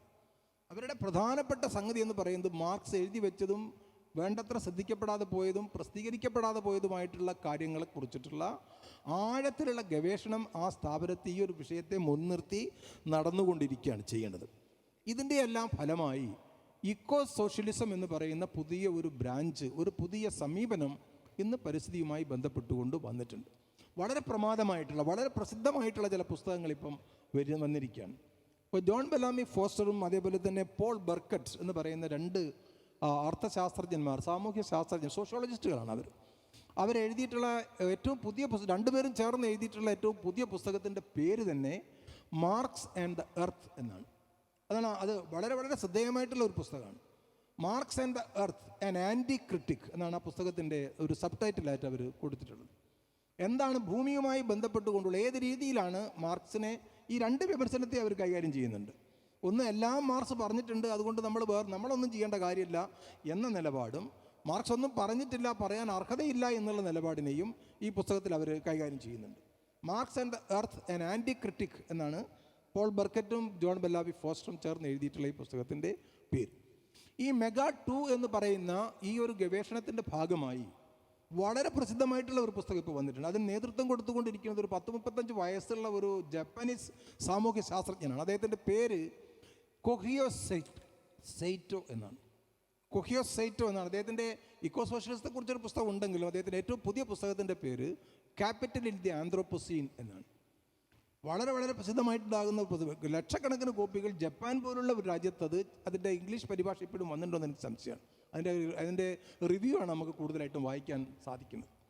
അപ്പോൾ ആ തരത്തിലുണ്ടാകുന്ന പുതിയ പുതിയ മുന്നേറ്റങ്ങൾ ഈ രംഗത്ത് വന്നുകൊണ്ടിരിക്കുകയാണ്. ജോൺ ബെല്ലാമി ഫോസ്റ്റർ തന്നെ ഏറ്റവും പുതുതായിട്ട് എഴുതിയിട്ടുള്ള അദ്ദേഹത്തിൻ്റെ പുസ്തകത്തിൻ്റെ പേര് റിട്ടേൺ ടു നേച്ചർ എന്നാണ്. Return to nature, socialism and ecology എന്നാണ് അദ്ദേഹം ആ പുസ്തകത്തിന് കൊടുക്കുന്നത്. അപ്പോൾ ഞാൻ പറയണത്, ഈ മേഖലകളിൽ ഇപ്പോൾ പുതിയ രൂപത്തിലുണ്ടാകുന്ന മാറ്റങ്ങൾ വലിയ അളവിൽ വരികയും അവർ ഈ രണ്ട് സമീപനത്തെയും, മാർക്സത്തെ രണ്ട് സമീപനത്തെയും, ഒന്ന് വളരെ എല്ലാം അതിനകത്തുണ്ട്, നമ്മൾ ശ്രദ്ധിക്കേണ്ടതില്ല എന്നുള്ള നിലപാടിനെയും, ഒന്നുമില്ല അവർക്ക് പറയാനുള്ള അവകാശമില്ല എന്നുള്ള രണ്ട് നിലപാടിനെയും മാറ്റി നിർത്തിക്കൊണ്ട് ഒരു മുതലാളിത്ത വ്യവസ്ഥയുമായി ബന്ധപ്പെട്ടുകൊണ്ട് പാരിസ്ഥിതിക പ്രശ്നങ്ങളെ ജനജീവിതവുമായി ബന്ധപ്പെട്ടുകൊണ്ട് കാണുന്നതിനുള്ള വലിയ ഒരു ശ്രമം നടക്കുന്നുണ്ട്. ഇത് ഒരു സ്ട്രീമാണ്. ഇത് ഒരു തരത്തിലുള്ള ഇക്കോളജിയും അതേപോലെ തന്നെ പരിസ്ഥിതിയും സർഗാത്മകതയും വേറൊരു തരത്തിലുണ്ടാകുന്ന പ്രചരണം നടക്കുന്നുണ്ട്. അതും ലോകത്ത് ആ പ്രചരണം അതിന് നമ്മൾ ഒരു ഭാഗത്ത് ഇക്കോ സോഷ്യലിസം ആണെങ്കിൽ മറുഭാഗത്ത് ഇക്കോ ഫാസിസമാണ് ശക്തിപ്പെട്ടുകൊണ്ടിരിക്കുന്നത്. അതും നമ്മൾ ഈ സർഗാത്മകതയായിട്ട് ബന്ധപ്പെട്ടുകൊണ്ട് ഇതൊക്കെ എഴുത്തുകളായിട്ട് വന്നുകൊണ്ടിരിക്കുന്നതാണ്. മാർക്സ് 1862 ക്യാപിറ്റൽ വോളിയം 1 പ്രസിദ്ധീകരിച്ചതെന്നുണ്ടെങ്കിൽ 1866 ജർമ്മനിയിൽ തന്നെയാണ് ഏണസ്റ്റ് ഹെക്കൽ, ഇക്കോളജി എന്നുള്ള വാക്ക് തന്നെ ആദ്യമായിട്ട് ഉപയോഗിച്ചിട്ടുള്ള ഏണസ്റ്റ് ഹെക്കലിൻ്റെ ആ പുസ്തകം വരുന്നത്, ഇക്കോളജി എന്ന് പറയുന്ന പുസ്തകം വരുന്നത്. അത് ഏതാണ്ട് ഒരു 10-15 കൊല്ലം കഴിയുമ്പോഴത്തേക്കും ആ പുസ്തകത്തെ കേന്ദ്രീകരിച്ചുകൊണ്ടുണ്ടാകുന്ന ചർച്ച ജർമ്മനിയിൽ വളർന്നു വരുന്നത് മോണിസം എന്ന് പറയുന്ന ഒരു സിദ്ധാന്തവുമായി ബന്ധപ്പെട്ടുകൊണ്ടാണ്. മോണിസ്റ്റ് ഗ്രൂപ്പുകൾ തന്നെ ജർമ്മനിയിൽ രൂപപ്പെട്ടു വരുന്നുണ്ട്. ഈ ജർമ്മനി 1890 ആകുമ്പോഴത്തേക്കും ശക്തിപ്പെട്ടു വരുന്ന യുവജനങ്ങളുടേതായിട്ടുള്ള ഈ പരിസ്ഥിതിക്ക് ഊന്നൽ കൊടുത്തുകൊണ്ടുള്ള ഒരു മോണിസ്റ്റ് ഗ്രൂപ്പുകൾ ആണ് യഥാർത്ഥത്തിൽ ഹിറ്റ്ലറുടെ വളർച്ചയിലേക്ക് വലിയ സംഭാവന ചെയ്യുന്നത് എന്നുള്ളത് നമ്മൾ കാണും. ഇവരെല്ലാം ആ രീതിയിൽ പറയാൻ പറ്റുമെന്ന് എനിക്കറിയില്ല. ഇവരൊക്കെ വെജിറ്റേറിയൻസ് ആയിരുന്നു. ഇവരൊക്കെ ഒരു പ്രത്യേക തരത്തിലുണ്ടാകുന്ന ശുദ്ധി, അതായത് ഇവരുടെ തിയറി തന്നെ മണ്ണിൻ്റെ മൗലികതയും രക്തത്തിൻ്റെ ശുദ്ധിയും എന്നുള്ള നിലയ്ക്ക് ഒരു സോയിൽ ആൻഡ് ബ്ലഡ് തിയറി എന്നുള്ള നിലയിലൊക്കെ തന്നെ ഇതൊരു ഘട്ടത്തിൽ നമുക്ക് വളർന്നു വരുന്നത് കാണാൻ സാധിക്കും. അപ്പോൾ ഹിറ്റ്ലർ വളരെ കൃത്യമായിട്ട് ഉപയോഗിച്ചിട്ടുള്ള ഒരു സാധനമാണ് ഈ പരിസ്ഥിതിയുമായി ബന്ധപ്പെട്ടുകൊണ്ടുണ്ടാകുന്ന കാര്യങ്ങൾ തൻ്റേതായിട്ടുള്ള എഴുത്തുകളിലേക്ക് ഈ മോണിറ്ററി ലീഗ് എന്ന് പറയുന്ന രീതിയിലുള്ള ഈ സംഘടനയുടെ രൂപീകരണത്തിലേക്ക് അതുപോലുള്ള കാര്യങ്ങളിലേക്കെല്ലാം അവർ പോകുന്നതാണ്. എന്താണ് അവരുടെ പ്രധാനപ്പെട്ട സൂചികകൾ? ഒന്ന്, ശാസ്ത്രവും മതവും എന്ന് പറഞ്ഞാൽ ഒന്ന് തന്നെയാണ്. ഇത് രണ്ടും രണ്ടല്ല. പ്രത്യേകിച്ചൊരു ചരിത്രബോധത്തിൻ്റെയോ ശാസ്ത്രബോധത്തിൻ്റെയോ ചർച്ചകളുടെ ആവശ്യമില്ല. എല്ലാം പ്രകൃതി ബോധത്തിനകത്ത് അടങ്ങിയിട്ടുണ്ട്. അപ്പോൾ അവർ നേച്ചറുമായി ബന്ധപ്പെട്ടുകൊണ്ടുള്ള ഒരു പ്രത്യേക ബോധത്തെ രൂപപ്പെടുത്തിയെടുക്കുകയും ശാസ്ത്രവും ചരിത്രവും എല്ലാം അടങ്ങിയിട്ടുള്ളതാണ്, ഓൾ ഇൻക്ലൂസീവാണ് നേച്ചർ എന്നുള്ള രീതിയിൽ നമ്മൾ പ്രത്യേകിച്ച് വേറെ ഇടപെടലിൻ്റെ ആവശ്യമില്ല എന്നുള്ള ആ പ്രകൃതി ബോധത്തെ ഒരു പ്രത്യേക രീതിയിലേക്ക്, ഇതിൻ്റെ ഭാഗമായി മനുഷ്യൻ്റെ ഭാവിയെ നിർണ്ണയിക്കപ്പെടുന്നത് ഞാൻ നേരത്തെ സൂചിപ്പിച്ചതുപോലെ ഒരു ഭാഗത്ത് മണ്ണിൻ്റെ പവിത്രതയാണ്, അതേപോലെ തന്നെ അവരുടെ രക്തത്തിൻ്റെ ശുദ്ധിയാണ് എന്നുള്ള നിലയിൽ. ഇവിടെയൊക്കെ വേണമെങ്കിൽ നമുക്ക് ഡാർവിൻ്റെ സിദ്ധാന്തത്തെ ഈ സോഷ്യൽ ഡാർവിനിസമൊക്കെ ആയി ഉപയോഗപ്പെടുത്തി എങ്ങനെയാണ് മനുഷ്യനെ വെറുതെ ആ കയ്യൊക്കുള്ളവൻ കാര്യക്കാരൻ എന്നുള്ള കാര്യങ്ങളിലേക്ക് അങ്ങനെ കടന്നത് എന്നുള്ള കാര്യങ്ങളൊക്കെ നമുക്ക് എത്താവുന്നതാണ്. പക്ഷെ ഇവിടെയെല്ലാം വരുന്ന ഏറ്റവും പ്രധാനപ്പെട്ട ഒരു സംഗതി വരുന്നത് ഇദ്ദേഹത്തിൻ്റെ ഒരു അത് വന്ന് ഫ്രം നേച്ചർ ടു നാഷണലിസം എന്നുള്ളതിലേക്കാണ് അത് വരുന്നത്. അങ്ങനെയാണത്. അപ്പം ആര്യന്മാരായിട്ടുള്ള ആൾക്കാരല്ലാതെ ജർമ്മനിയിൽ വന്നിട്ടുള്ള ആൾക്കാരെല്ലാം അശുദ്ധരാണ്.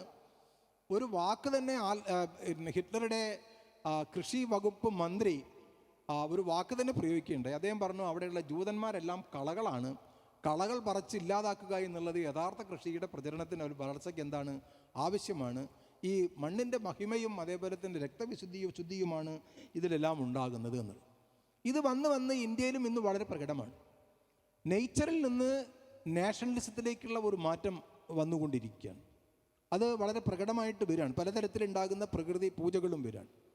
ഇപ്പോൾ ഒരു പ്രയോഗം തന്നെയുണ്ട്, അതിൻ്റെ വിശദാംശങ്ങളിലേക്ക് പോകുമല്ലോ. ഒരു പ്രയോഗം തന്നെ പറയണത് ഇന്ത്യയിലെ നദികളെല്ലാം രക്ഷപ്പെടുത്തി എടുക്കേണ്ടതായിട്ടുണ്ട്. അതിലുണ്ടാകുന്ന മലിനീകരണങ്ങൾ പൂർണ്ണമായും മാറ്റി നദികളെ, അവർക്കെല്ലാം പേരുണ്ട്, നർമ്മദാ ദേവിയെ നേരെയാക്കി എടുക്കേണ്ടതായിട്ടുണ്ട്, ഗംഗാ മാതാവിനെ നേരെയാക്കി എടുക്കേണ്ടതായിട്ടുണ്ട്. ഇതിൻ്റെ ശ്രമങ്ങളൊക്കെ പുണ്യാകം തളിച്ച് നേരെയാക്കി എടുക്കേണ്ട ആവശ്യമുണ്ട്. ഇതിൻ്റെ എല്ലാം പ്രധാനപ്പെട്ട കാരണം അറവുശാലകളാണെന്നാണ് ഇന്നൊരു പുതിയ കണ്ടെത്തലിലേക്ക് വരുന്നത്. ഒരിക്കലും തന്നെ എന്തല്ല വ്യവസായശാലകളാണ് എന്ന് ആരും പറയണില്ല. ഇന്ത്യയിലെ നദികളിലേക്ക് ഏറ്റവും കൂടുതൽ മാലിന്യം ഒഴുക്കി വിടുന്നത് വ്യവസായശാലകളാണ് എന്ന് ചർച്ച ചെയ്യപ്പെടുന്നില്ല, അറവുശാലകളാണ് എന്നാണ് ചർച്ച ചെയ്യുന്നത്. അങ്ങനെ ചർച്ച ചെയ്യുന്ന അവസരത്തിൽ നേരത്തെ നമ്മൾ ജർമ്മനി പറഞ്ഞതുപോലെ തന്നെ ജൂതന്മാർ ഒരു തരത്തിലുണ്ടാകുന്ന കളകളാണെന്ന് പറഞ്ഞതുപോലെ ഈ അറവുശാലകളിൽ നിന്ന് ഇങ്ങോട്ട് മാലിന്യം വിടുന്ന ഒരു പ്രത്യേക വിഭാഗത്തിൽപ്പെട്ടുള്ള ആൾക്കാരാണ്. അവരെയാണ് നമ്മൾ ശ്രദ്ധിക്കേണ്ടത്. അവരെ മാറ്റി നിർത്തി നമുക്ക് നദികളെ നന്നാക്കിയെടുക്കാൻ കഴിയില്ല എന്നുള്ള രൂപത്തിലുള്ള വളരെ കൃത്യമായ രീതിയിലുള്ള ഒരു പ്രചരണം നടക്കുന്നുണ്ട്. ഇപ്പോൾ ഗംഗാമാതാവിനെ സംബന്ധിച്ചും നർമ്മദാ നദിയെക്കുറിച്ചൊക്കെയുള്ള കാര്യങ്ങൾ നടക്കുന്ന അവസരത്തിൽ അതിൻ്റെ മുകളിലൊക്കെ തന്നെ ഉണ്ടാകുന്ന ഈ നർമ്മദാ ബച്ചാവോ ആന്തോളനെക്കുറിച്ച് ആർക്കും ഇവിടെ അഭിപ്രായമില്ല. അതിനെ എതിർക്കുകയാണ് ചെയ്യുന്നത്. മേധാ പട്കറുടെ സംഘടനയെ അവർ തീരെ പരിഗണിക്കുന്നില്ല. അതിൻ്റെ അതേ അവസരത്തിൽ അങ്ങേ ഭാഗത്ത് കരിമ്പ് കൃഷിക്കാരുടെ താല്പര്യങ്ങൾ സംരക്ഷിക്കുന്നതിന് വേണ്ടിയിട്ടുള്ള എല്ലാ നടപടികളും സ്വീകരിക്കുന്നുണ്ട്. ഇങ്ങേ ഭാഗത്ത് നർമ്മദാ മാതാവിനെ പൂജിക്കുന്നതിന് വേണ്ടിയിട്ടുള്ള ഏർപ്പാടുകൾ ചെയ്തുകൊണ്ടിരിക്കുന്നു. ഇങ്ങനെയുള്ള ഈ വളരെ കൃത്യമായിട്ടുള്ള രാഷ്ട്രീയമായ പാരിസ്ഥിതിക ഇടപെടലുകൾ വന്നുകൊണ്ടിരിക്കുന്നു. അങ്ങനെ ഈ മുകുൾ ശർമ്മയുടെ the green and the saffron എന്ന് പറയുന്ന ഒരു പുസ്തകം തന്നെയുണ്ട്. അതിനകത്ത് അത് വിശദീകരിക്കാൻ ശ്രമിക്കുന്ന ഒരു കാര്യം, ഗംഗാ മാതാവ്, ഹിമാലയൻ ദേവഭൂമി, പ്രകൃതിയുടെ പൗരാണികത, ഇന്ത്യയുടെ പാരമ്പര്യം, ഇതെല്ലാം ചേർത്തുകൊണ്ടാണ് ഒരു പുതിയ രൂപത്തിലുള്ള സാംസ്കാരിക ദേശീയത രൂപപ്പെട്ടു വരുന്നത്. ഇങ്ങനെയുള്ള, അപ്പോൾ ഞാൻ പറയുന്നത് പല സ്ട്രീമുകളിലായിട്ട് ഈ ബന്ധം നമുക്ക് പരിസ്ഥിതിയും അതേപോലെ തന്നെ സർഗാത്മകതയും തമ്മിലുണ്ടാകുന്ന ആ ബന്ധത്തെ കുറച്ചുകൂടി രാഷ്ട്രീയമായിട്ട് വിശകലനം ചെയ്യുന്ന അവസരത്തിൽ, ഒരു പൊളിറ്റിക്കൽ ഇക്കോണമി പെർസ്പെക്റ്റീവിൽ നമ്മൾ പരിശോധിക്കാൻ ശ്രമിക്കുന്ന അവസരത്തിൽ പല സ്ട്രീമുകളായി നിന്നുകൊണ്ടുള്ള ഈ പ്രവർത്തനങ്ങൾ, അതിൽ പലതരത്തിലുണ്ടാകുന്ന പ്രവർത്തനങ്ങൾ നടക്കുന്നുണ്ട്. അതറിഞ്ഞോ അറിയാതെയോ നമ്മളെയൊക്കെ തന്നെ സ്വാധീനിച്ചു കൊണ്ടിരിക്കുന്നുണ്ട്. പരിസ്ഥിതിയെ മതത്തിൻ്റെ പേരിൽ സംരക്ഷിക്കാനുള്ള നീക്കം അപകടകരമാണ് എന്നുള്ളത് ഉറപ്പിച്ച് പറയേണ്ടുന്ന ഒരു കാലഘട്ടമാണ് ഇന്നത്തേത്. പാരിസ്ഥിതികമായിട്ടുള്ളത് എന്തും മതേതരമായിരിക്കണം, ജനാധിപത്യപരമായിരിക്കണം. അതുകൊണ്ട് അത്തരം പാരിസ്ഥിതിക പാഠങ്ങൾ ഉൾക്കൊണ്ടുകൊണ്ടുള്ള സർഗാത്മക രചനകളാണ് നമുക്ക് നടക്കേണ്ടത്. പാരിസ്ഥിതിക പാഠങ്ങളാണ് നമുക്ക് ഉൾക്കൊള്ളുന്നത്. അതിൽ കൃത്യമായിട്ടുള്ള ഒരു രാഷ്ട്രീയമുണ്ട്. ആ തരത്തിലുള്ള സർഗാത്മക രചനകളാണ് ഉണ്ടാകേണ്ടുന്നത്. വീണ്ടും ഞാൻ ആവർത്തിച്ച് പറയുകയാണ്, അവിടെ മനുഷ്യനും തമ്മിലുണ്ടാകുന്ന ബന്ധം, മനുഷ്യനും പ്രകൃതിയും തമ്മിലുണ്ടാകുന്ന ബന്ധത്തെ ഒരിക്കലും ഒരു വിരുദ്ധമല്ല, വൈരുദ്ധ്യമാണ് അവിടെ ആ ഒരു ഡയലക്റ്റിക്കലായിട്ടാണ് നിലനിൽക്കുന്നത്. ആ ഡയലക്റ്റിക്കൽ റിലേഷൻസിൽ നിന്നാണ് പുതിയ രൂപത്തിലുള്ള പ്രകൃതി സർഗാത്മക ബന്ധങ്ങൾ രൂപപ്പെട്ടു വരേണ്ടതാണ് എന്നുള്ള ഒരു എളിയ നിഗമനം നിങ്ങളുടെ എല്ലാം പരിഗണനയ്ക്ക് വേണ്ടി സമർപ്പിച്ചുകൊണ്ട് ഈ വലിയ ഒരു വേദിയിൽ ഇത്തരം ഒരു അവസരം തന്നതിന് നന്ദി രേഖപ്പെടുത്തിക്കൊണ്ട് ഞാൻ അവസാനിപ്പിക്കുന്നു. നന്ദി, നമസ്കാരം. സംഗീത ടീച്ചർ. ബഹുമാനപ്പെട്ട അധ്യക്ഷൻ രവീന്ദ്രനാഥ് മാഷ്, പി രാമേന്ദ്ര മാഷ്, ടി കുഞ്ഞിക്കണ്ണ മാഷ്, സദസ്സിലുള്ള എല്ലാവർക്കും നമസ്കാരം. ഞാനിങ്ങനെ ആലോചിക്കായിരുന്നു, ഒരു മലയാളം അധ്യാപകൻ കൂടിയായിട്ടുള്ള രാമേന്ദ്ര മാഷ് ഭാഷയുടെയും കവിതയുടെയും ഒരു കാഴ്ചപ്പാടിൽ നിന്നുകൊണ്ട് ഈ വിഷയത്തെ സമീപിച്ചു. അതേപോലെ തന്നെ കുഞ്ഞിക്കണ്ണ മാഷാണെങ്കിൽ അതിൻ്റെ രാഷ്ട്രീയത്തിൻ്റെയും സാമ്പത്തിക അടിത്തറയുടെയും അടിസ്ഥാനത്തിൽ സമീപിച്ചു.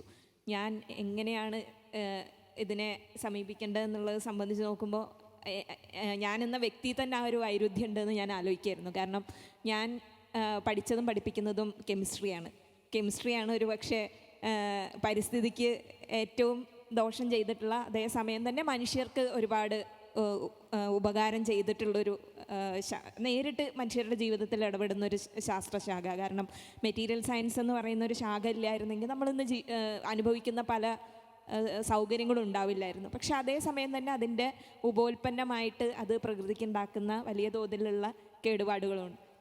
ഇനി അതിൻ്റെ മറ്റൊരു വശത്ത് ഞാൻ കവിത എഴുതുന്ന ഒരാളാണ്. വളരെ എന്താ പറയുക, ഒരു ചെറിയ കാട് പോലെയുള്ളൊരു ആവാസ വ്യവസ്ഥ നിലനിൽക്കുന്ന ഒരു പ്രദേശത്ത് തൊടികളിലും പാടത്തും ആയി അലഞ്ഞു തിരിഞ്ഞ് നടന്നു വളർന്നിട്ടുള്ള അതിൻ്റെ അനുഭവങ്ങൾ ഇപ്പോഴും എൻ്റെ എഴുത്തിനെ സ്വാധീനിക്കുന്ന ഒരാളും കൂടിയാണ്.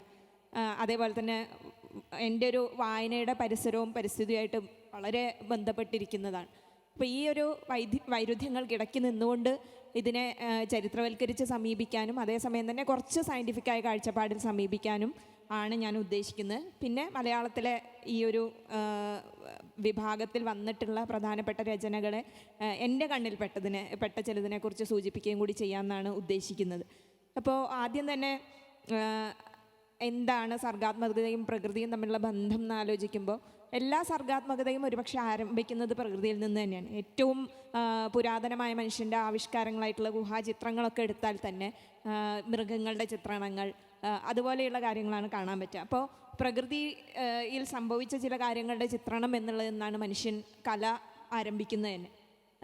പിന്നീടാണത് ഭാവനയിലേക്കും ഒക്കെ കടന്നു പോകുന്നത്. അതേപോലെ തന്നെ ശാസ്ത്രത്തിൻ്റെ ഉറവിടം ഈ പ്രകൃതിയുമായിട്ടുള്ള പ്രകൃതിയെ നിരീക്ഷിക്കുന്നതിലൂടെയും അതുമായിട്ടുള്ള സംഘർഷങ്ങളിൽ നിന്നുമാണ് സയൻസും ഉടലെടുക്കുന്നത്. അപ്പോൾ എല്ലാ സർഗാത്മകതയ്ക്കും പിന്നിൽ പ്രകൃതി ഉണ്ടെന്ന് കാണാൻ പറ്റും. അതിപ്പോൾ സാഹിത്യമായാലും ചിത്രകലയായാലും അതുപോലെ തന്നെ ഇപ്പോൾ നമ്മുടെ കർണാടക സംഗീതത്തിലെ രാഗവിഭജനങ്ങളൊക്കെയും തന്നെ അടിസ്ഥാനപ്പെടുത്തിയിരിക്കുന്നത് പലപ്പോഴും പ്രകൃതിയിലെ ശബ്ദങ്ങളുമായിട്ടും താളങ്ങളുമായിട്ടും ഒക്കെയാണ്. അങ്ങനെ ചിത്രകലയെ പിന്നെ പറയേണ്ട ആവശ്യമില്ല. ചിത്രകല വളരെയധികം പ്രകൃതിയുമായി ബന്ധപ്പെട്ടിരിക്കുന്ന ഒരു കലാരൂപമാണ്. ഇങ്ങനെ വിഭിന്ന മേഖലകളെ സിനിമയും ഞാൻ ഇതിലൊന്ന് സൂചിപ്പിക്കാൻ ഉദ്ദേശിക്കുന്നുണ്ട്. കാരണം സിനിമയും കൂടി പഠിക്കുന്ന ഒരാൾ എന്നുള്ള നിലയ്ക്ക് അപ്പോൾ ഇങ്ങനെ വിഭിന്ന സാഹിത്യ രൂപങ്ങളെ, വിഭിന്നമായ മനുഷ്യാവിഷ്കാരങ്ങളെ പ്രകൃതി തുടക്കകാലം തൊട്ട് തന്നെ സ്വാധീനിച്ചിട്ടുണ്ട്.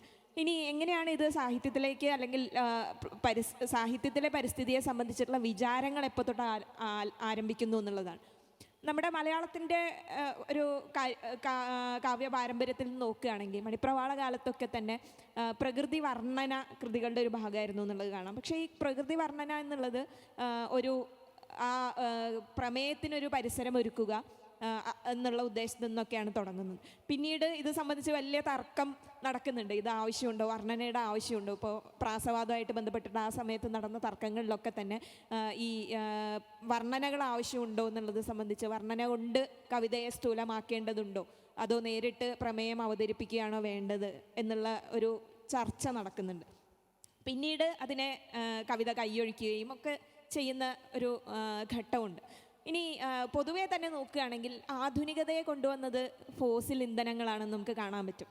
ഫോസിൽ ഇന്ധനങ്ങളാണ് ആധുനികതയെ നിർമ്മിക്കുന്നത്. കാരണം ആവിയന്ത്രം പോലെയുള്ള വ്യവസായവൽക്കരണത്തിൻ്റെ ഫലമായിട്ടാണ് ആധുനികത, അതിൻ്റെ ഒരു സാംസ്കാരിക ഉൽപ്പന്നം എന്നുള്ള നിലയ്ക്കാണ് ആധുനികത ഉടലെടുക്കുന്നത്. അപ്പോൾ ആധുനികനായ മനുഷ്യനിൽ എപ്പോഴും ഈ ഒരു സംഘർഷം, ആധുനികനായ സാഹിത്യകാരനിൽ എപ്പോഴും ഈ ഒരു സംഘർഷം നിലനിന്നിരുന്നു. പ്രകൃതിയോട് സമരസപ്പെട്ട് ജീവിക്കേണ്ടത് ഒരു വശത്തും, അതേസമയം തന്നെ ഈ വികസനം കൊണ്ടുവരുന്ന മനുഷ്യൻ്റെ മുന്നേറ്റങ്ങൾ മറുവശത്ത് നിൽക്കുകയും ഇതിനിടയ്ക്ക് എവിടെയാണ് നിൽക്കേണ്ടത്, തൻ്റെ സ്ഥാനം എവിടെയാണെന്നുള്ളൊരു സംഘർഷം കാണാൻ പറ്റും. അത് ഇപ്പോൾ ഇടശ്ശേരി നേരത്തെ കുറ്റിപ്പുറം പാലം സൂചിപ്പിച്ച അതിൻ്റെ ഒപ്പം തന്നെ സൂചിപ്പിക്കേണ്ടതുണ്ടെന്ന് എനിക്ക് തോന്നുന്നു. ഈ ഒരു സംഘർഷം ഇടശ്ശേരിയിൽ ഉണ്ടായിരുന്നു. ഇപ്പോൾ പഴകിയ ചാലുകൾ മാറ്റുക പോലെയുള്ള കവിതകൾ ഇതിന് കുറ്റിപ്പുറം പാലം പറയുന്നതിൻ്റെ ഏകദേശം വിപരീതം എന്ന് പറയാവുന്ന തരത്തിൽ പുരോഗതിയെക്കുറിച്ചുള്ള ഒരു ആശയം ഇടശ്ശേരി മുന്നോട്ട് വയ്ക്കുന്നുണ്ട്. അപ്പോൾ ആ കാലത്തെ മനുഷ്യൻ്റെ സംഘർഷമായിരുന്നു പ്രകൃതി, പ്രത്യേകിച്ച് ആധുനികതയുടെ അവസാന ഘട്ടങ്ങളിലേക്കൊക്കെ വരുന്ന സമയത്ത് എന്താണ് ഈ ആധുനികത, ഫോസിൽ ഇന്ധനങ്ങൾ നമ്മളെ കൊണ്ടെത്തിക്കുന്ന അവസ്ഥ എന്തായിരിക്കും എന്നുള്ള ഒരു ആലോചനയും ആശങ്കയും സാഹിത്യത്തിൽ പ്രത്യക്ഷപ്പെട്ടു തുടങ്ങുന്നുണ്ട്. 1980കളിലാണ് യഥാർത്ഥത്തിൽ ഇതൊരു പ്രത്യേക സാഹിത്യ ശാഖയായിട്ടൊക്കെ വേർതിരിഞ്ഞ് രൂപപ്പെട്ടു വരുന്നത്. 80കൾക്ക് മുമ്പ് തന്നെ നമുക്കുണ്ടായിരുന്നു എന്നുള്ളതാണ്, മലയാളത്തിൽ അത് വന്നിട്ടുണ്ട് എന്നുള്ളതാണ്. നേരത്തെ സൂചിപ്പിച്ച പോലെ കുറ്റിപ്പുറം പാലം എഴുതപ്പെടുന്നത് 1953ലാണ്. അതേ സമയത്ത് തന്നെ കക്കാടിൻ്റെ കവിത വരുന്നുണ്ട് 1956ലാണെന്ന് ഞാൻ കരുതുന്നത്. കക്കാടിൻ്റെ പുഴയെക്കുറിച്ചുള്ള ഒരു പേര് എനിക്ക് കൃത്യമായിട്ട് ഓർത്തെടുക്കാൻ പറ്റുന്നില്ല, കവിത വരുന്നുണ്ട്. അതേപോലെ തന്നെ ബഷീറൊക്കെ എഴുതുന്നുണ്ട്. ഇപ്പോൾ സൈലന്റ് സ്പ്രിംഗ് ഉണ്ടാവുന്നതിന് മുമ്പ് തന്നെ മലയാളത്തിൽ കവിത, പാരിസ്ഥിതിക രചന ഉണ്ടായിട്ടുണ്ട് എന്നുള്ളത് നമ്മൾ എത്രത്തോളം അതിനെ സ്വാംശീകരിച്ചിരിക്കുന്നു എന്നുള്ളതിൻ്റെ ഒരു സൂചനയായിട്ട് കൂടി എടുക്കേണ്ടതുണ്ടെന്ന് തോന്നുന്നു. ഇനി ഈ 1980കളിൽ ലോകവ്യാപകമായി തന്നെ ഇത്തരം ഒരു അവബോധം ശക്തിപ്പെടുന്നതിൽ ഉത്തരാധുനികമായ ഒരു സാമൂഹിക ബോധത്തിനും രാഷ്ട്രീയ ബോധത്തിനും വലിയ പങ്കുണ്ട്. കാരണം ആധുനികതയെക്കുറിച്ചുള്ള വിമർശനങ്ങൾ ഉണ്ടാകുകയും പരിസ്ഥിതി, അതേപോലെ തന്നെ പ്രാന്തവൽക്കരിക്കപ്പെട്ട മറ്റ് പ്രമേയങ്ങൾ എല്ലാം തന്നെ സാഹിത്യത്തിലേക്കൊക്കെ കടന്നു വരുന്നതും ഈ ഒരു ഉത്തരാധുനികതയുടെ ഭാഗമായി കൂടിയാണ്. ഉത്തരാധുനികത തീർച്ചയായിട്ടും ഒരു സാംസ്കാരിക പ്രതിഭാസം മാത്രമല്ല, അതിന് രാഷ്ട്രീയവും സാമ്പത്തികവുമായ വേരുകളുണ്ട് എന്നുള്ളത് വസ്തുതയാണ്. കാരണം ഈ ഫോസിൽ ഇന്ധനങ്ങളുടെ കാലം അവസാനിച്ചുകൊണ്ടിരിക്കുന്നു. ഇപ്പോൾ നമ്മളതിൻ്റെ ഒരു വലിയ ഭീഷണിയിലാണ് നിൽക്കുന്നത്. എത്ര കാലം കൂടി നമുക്ക് ഈ ഊർജ്ജ സ്രോതസ്സുകളെ ഉപയോഗിക്കാൻ പറ്റും? പുതുക്കാവുന്ന ഊർജ്ജ സ്രോതസ്സുകൾ പുതിയതായി കണ്ടെത്തേണ്ടതിൻ്റെ ആവശ്യകത. അപ്പോൾ ആ ഘട്ടത്തിൽ നിന്ന് നമ്മൾ കുറേ കൂടി മുന്നോട്ട് പോന്നിട്ടുണ്ട്. ആശങ്കകൾ മൂർധന്യത്തിൽ നിൽക്കുന്ന അവസ്ഥയാണ്. അപ്പോൾ ഈ പാരിസ്ഥിതിക അവബോധം ശക്തിപ്പെട്ടു തുടങ്ങുന്ന കാലത്ത് ഈ ആശങ്കകൾ നിഴൽ വിരിച്ച് നിൽക്കുന്ന ഒരു അന്തരീക്ഷത്തിൽ നിന്നാണ് യഥാർത്ഥത്തിൽ സാഹിത്യത്തിലെ പാരിസ്ഥിതിക അവബോധം കൂടുതലായിട്ട് ശക്തി പ്രാപിക്കുന്നത്. ഇതിനെ 3 ഘട്ടങ്ങളായിട്ട് പൊതുവെ തിരിച്ചറിയുന്നുണ്ട്. ആദ്യഘട്ടത്തിൽ ഉണ്ടാകുന്നത് പരിസ്ഥിതി സംബന്ധമായ വിവരണങ്ങളെ കൃതികളിൽ തിരിച്ചറിയുക, അതിൽ നിലനിൽക്കുന്ന വിടവുകളെ അടയാളപ്പെടുത്തുക. അതായത് ചില പ്രദേശങ്ങൾ പരിഗണിക്കപ്പെടാതെ പോകുന്നത്, ചില പ്രത്യേക ഭൂപ്രകൃതികൾ പരിഗണിക്കപ്പെടാതെ പോകുന്നത്, അതേപോലെ തന്നെ ഏതാണ് കൂടുതൽ പരിഗണിക്കപ്പെടുന്നത് തുടങ്ങിയ ആലോചനകൾ അല്ലെങ്കിൽ പാരിസ്ഥിതികമായ കൃതികളെ വായിക്കാനുള്ള ശ്രമങ്ങളൊക്കെ തുടങ്ങുന്നത് ഈ 1ാം ഘട്ടത്തിലാണ്. 2ാം ഘട്ടത്തിൽ കുറേയും കൂടി ഊർജിതമായ അവബോധം ഈ കാര്യത്തിൽ വരികയും ഇപ്പോൾ ഹെൻറി തോറോൻ്റെ വാൾഡൻ അഥവാ ഒരു കാനന ജീവിതം എന്ന് പറയുന്ന കൃതികളൊക്കെ ഉണ്ടാകുന്നതുമൊക്കെ ഈ 2ാം ഘട്ടത്തിലാണ്. വന്യതയിലാണ് ജീവൻ്റെ നിലനിൽപ്പ് എന്നുള്ളൊരു ആശയമൊക്കെ മുന്നോട്ട് വയ്ക്കുന്നുണ്ട്. 3ാം ഘട്ടത്തിൽ കുറേ കൂടി പോസ്റ്റ് മോഡേണിസത്തിൻ്റെ ഉത്തരാധുനികതയുടെ സ്വാധീനം കുറേ കൂടി ശക്തമാവുകയും ഡീപ്പ് എക്കോളജി പോലെയുള്ള എക്കോ ഫെമിനിസം പോലെയുള്ള ഒക്കെയുള്ള പുതിയ ശാഖകൾ ഉരുത്തിരിഞ്ഞ് വരികയും അത് ശക്തി പ്രാപിക്കുകയൊക്കെ ചെയ്യുന്നുണ്ട്. അപ്പോൾ ഇങ്ങനെ പല ഘട്ടങ്ങളിലായി വേർതിരിച്ചുകൊണ്ട് ഈ ഒരു സാഹിത്യത്തിലെ സർഗാത്മകത വികാസം പ്രാപിക്കുന്നതിനെ കാണാമെന്ന് തോന്നും. ഇനി മലയാളത്തിലേക്ക് വന്നു കഴിഞ്ഞാൽ ഞാൻ നേരത്തെ സൂചിപ്പിച്ച പോലെ മലയാളത്തിൽ ആദ്യമേ തന്നെ ഇപ്പോൾ ഈ ചർച്ചകൾ ആഗോളതലത്തിൽ ആരംഭിക്കുന്നതിന് വളരെ മുമ്പ് തന്നെ ഈ ഒരു അവബോധം ശക്തിപ്പെട്ട് തുടങ്ങിയിട്ടുണ്ട്. ഇപ്പോൾ കുമാരനാശാൻ്റെ കവിതകളിലൊക്കെ തന്നെയും നമുക്ക് പ്രകൃതി വർണ്ണനകൾ കാണാം. പഴയ വർണ്ണനകളുടെ ഒരു തുടർച്ച എന്നുള്ള നിലയ്ക്ക് അടയാളപ്പെടുത്താൻ അതിനെ പറ്റുമോ എന്നുള്ളത് സംശയമാണ്. കാരണം അതിൽ നിന്നും വിട്ടുകൊണ്ട് പ്രകൃതിയെ വർണ്ണിക്കാൻ വേണ്ടി വർണ്ണിക്കുക എന്നുള്ളതിൻ്റെ അപ്പുറത്തേക്ക് മനുഷ്യൻ്റെ ആത്മീയ ഭാവങ്ങളുമായിട്ട് മനുഷ്യൻ്റെ മാനസിക ഭാവങ്ങളുമായിട്ടൊക്കെ ബന്ധപ്പെടുത്തിക്കൊണ്ട് പ്രകൃതിയെ കാണാനുള്ള ശ്രമം കുമാരനാശാനിലൊക്കെ തന്നെ തുടങ്ങുന്നുണ്ടെന്ന് തോന്നുന്നു. ഇപ്പോൾ 2 മുതൽ 6 വരെയുള്ള ചിന്താവിഷ്ടയായ സീതയിലെ ശ്ലോകങ്ങൾ, പുളകങ്ങൾ കയത്തിൽ അമ്പലാൽ തെളിയിക്കും തമസാ സമീരനിൽ നിന്നൊക്കെ തുടങ്ങുന്ന ഭാഗം ഓർക്കുന്നുണ്ടാവും. അത് തുടങ്ങി 2-3 അതിന് തൊട്ട് മുമ്പുള്ള ശ്ലോകങ്ങളൊക്കെ തുടങ്ങുന്ന ഭാഗത്തൊക്കെ ഈ പരിസ്ഥിതിയുമായിട്ടുള്ള കുമാരനാശാൻ്റെ എല്ലാ കൃതികളിലും തന്നെ, ഇപ്പോൾ വീണപൂവ് നേരത്തെ മാഷ് സൂചിപ്പിക്കുകയുണ്ടായി, ആ ഘട്ടം തൊട്ട് തന്നെ പരിസ്ഥിതിയും മനുഷ്യനും തമ്മിലുള്ള ഇടപെടലിൻ്റെ ഒരു ചിത്രം വരുന്നുണ്ട്. പിന്നീട് കവിതയിലേക്ക് വരുമ്പോൾ നേരത്തെ പറഞ്ഞ പോലെ ഇടശ്ശേരിയുടെ കവിതകൾ ഈ പ്രകൃതിയുമായുള്ള സംഘർഷത്തെ കൂടി അവതരിപ്പിക്കുന്നുണ്ട്. ഇപ്പോൾ ബുദ്ധനും ഞാനും നരിയും പ്രകൃതിയുമായുള്ള സംഘർഷമാണ്, മനുഷ്യൻ്റെ ദാരിദ്ര്യവുമായുള്ള സംഘർഷമാണ്. അതേപോലെ തന്നെ കുറ്റിപ്പുറം പാലം വ്യക്തമായി തന്നെ പരിസ്ഥിതി എന്ന് പറയുന്ന ആശയം മുന്നോട്ട് വയ്ക്കുന്ന ഒരു കവിതയാണ്. കാശാവ് പൂത്തു അതേപോലെ എങ്ങോട്ടാണ് ഈ പുരോഗതി മനുഷ്യനെ നയിക്കുന്നത് എന്നുള്ളൊരു ആകുലത അതിൽ കാണാൻ പറ്റും. പക്ഷെ അതേസമയം തന്നെ പഴകിയ ചാലുകൾ മാറ്റുക പോലെയുള്ള കവിതകളും ഇതിൻ്റെ കൂട്ടത്തിൽ തന്നെ ഇടശ്ശേരി എഴുതുന്നുണ്ട്. വൈലോപ്പിള്ളിയാണെങ്കിലും വൈലോപ്പിള്ളിയിൽ ഇപ്പോൾ ഞാൻ ഏറ്റവും ഓർത്തിരിക്കാറുള്ളൊരു കവിത കയ്പവല്ലരിയാണ്. ഉർവിയെ പുഷ്പിപ്പിക്കും കലപോൽ നമുക്കത്ര നിർവൃതികരം സർഗവ്യാപാരമുണ്ടോ മണ്ണിൽ എന്ന് സർഗാത്മകതയും മണ്ണിൽ പണിയെടുക്കുന്നതിനെ ബന്ധിപ്പിക്കുന്നുണ്ട് വൈലോപ്പിള്ളി. സ്കൂളിൽ പഠിച്ച കവിതയായതുകൊണ്ട് തന്നെ അത് ഇപ്പോഴും ശക്തമായിട്ട് നിൽക്കുന്നുണ്ട്. അതേപോലെ തന്നെ സഹ്യൻ്റെ മകൻ, മനുഷ്യനെങ്ങനെയാണ് പ്രകൃതിയിലെ മനുഷ്യൻ്റെ ഇടപെടലുകൾ എങ്ങനെയാണ് ജീവജാലങ്ങളെ ബാധിക്കുന്നത് എന്നുള്ള ആലോചനകളൊക്കെ തന്നെ വൈലോപ്പിള്ളി മുന്നോട്ട് വെച്ചിട്ടുണ്ടായിരുന്നു. അതുപോലെ തുടർന്ന് വന്ന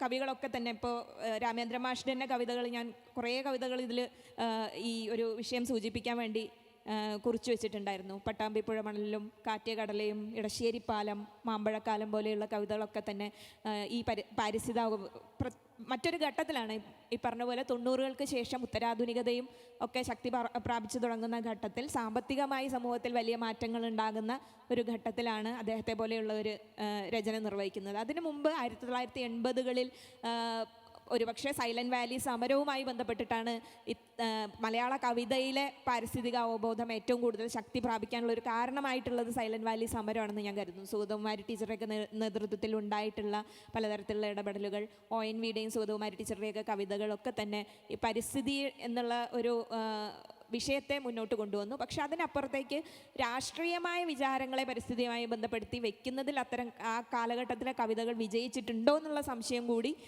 ഇതിൻ്റെ ഒപ്പം നിർത്തി ആലോചിക്കേണ്ടതാണെന്ന് എനിക്ക് തോന്നുന്നു.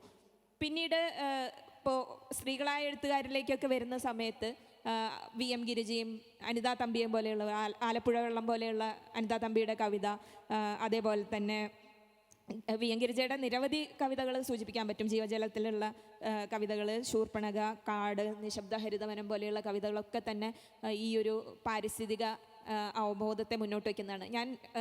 ഞാൻ ഒരു കാര്യം സൂചിപ്പിക്കട്ടെ. എൻ്റെ പരിമിതമായ വായനയ്ക്കകത്തുനിന്ന് ഞാൻ ഔപചാരികമായിട്ട് ഭാഷയോ സാഹിത്യമോ പഠിച്ചിട്ടില്ലാത്ത ഒരാളായിരുന്നു, ഇപ്പോൾ പഠിക്കുന്നുണ്ട്. അതുകൊണ്ട് തന്നെ അതിനെ ഒരു സമഗ്രമായി വീക്ഷിക്കാനുള്ള ഒരു ഇത് എനിക്കില്ല. എൻ്റെ ശ്രദ്ധയിൽപ്പെട്ട ചില കാര്യങ്ങളിൽ നിന്നുകൊണ്ടാണ് ഞാൻ സംസാരിക്കുന്നത്.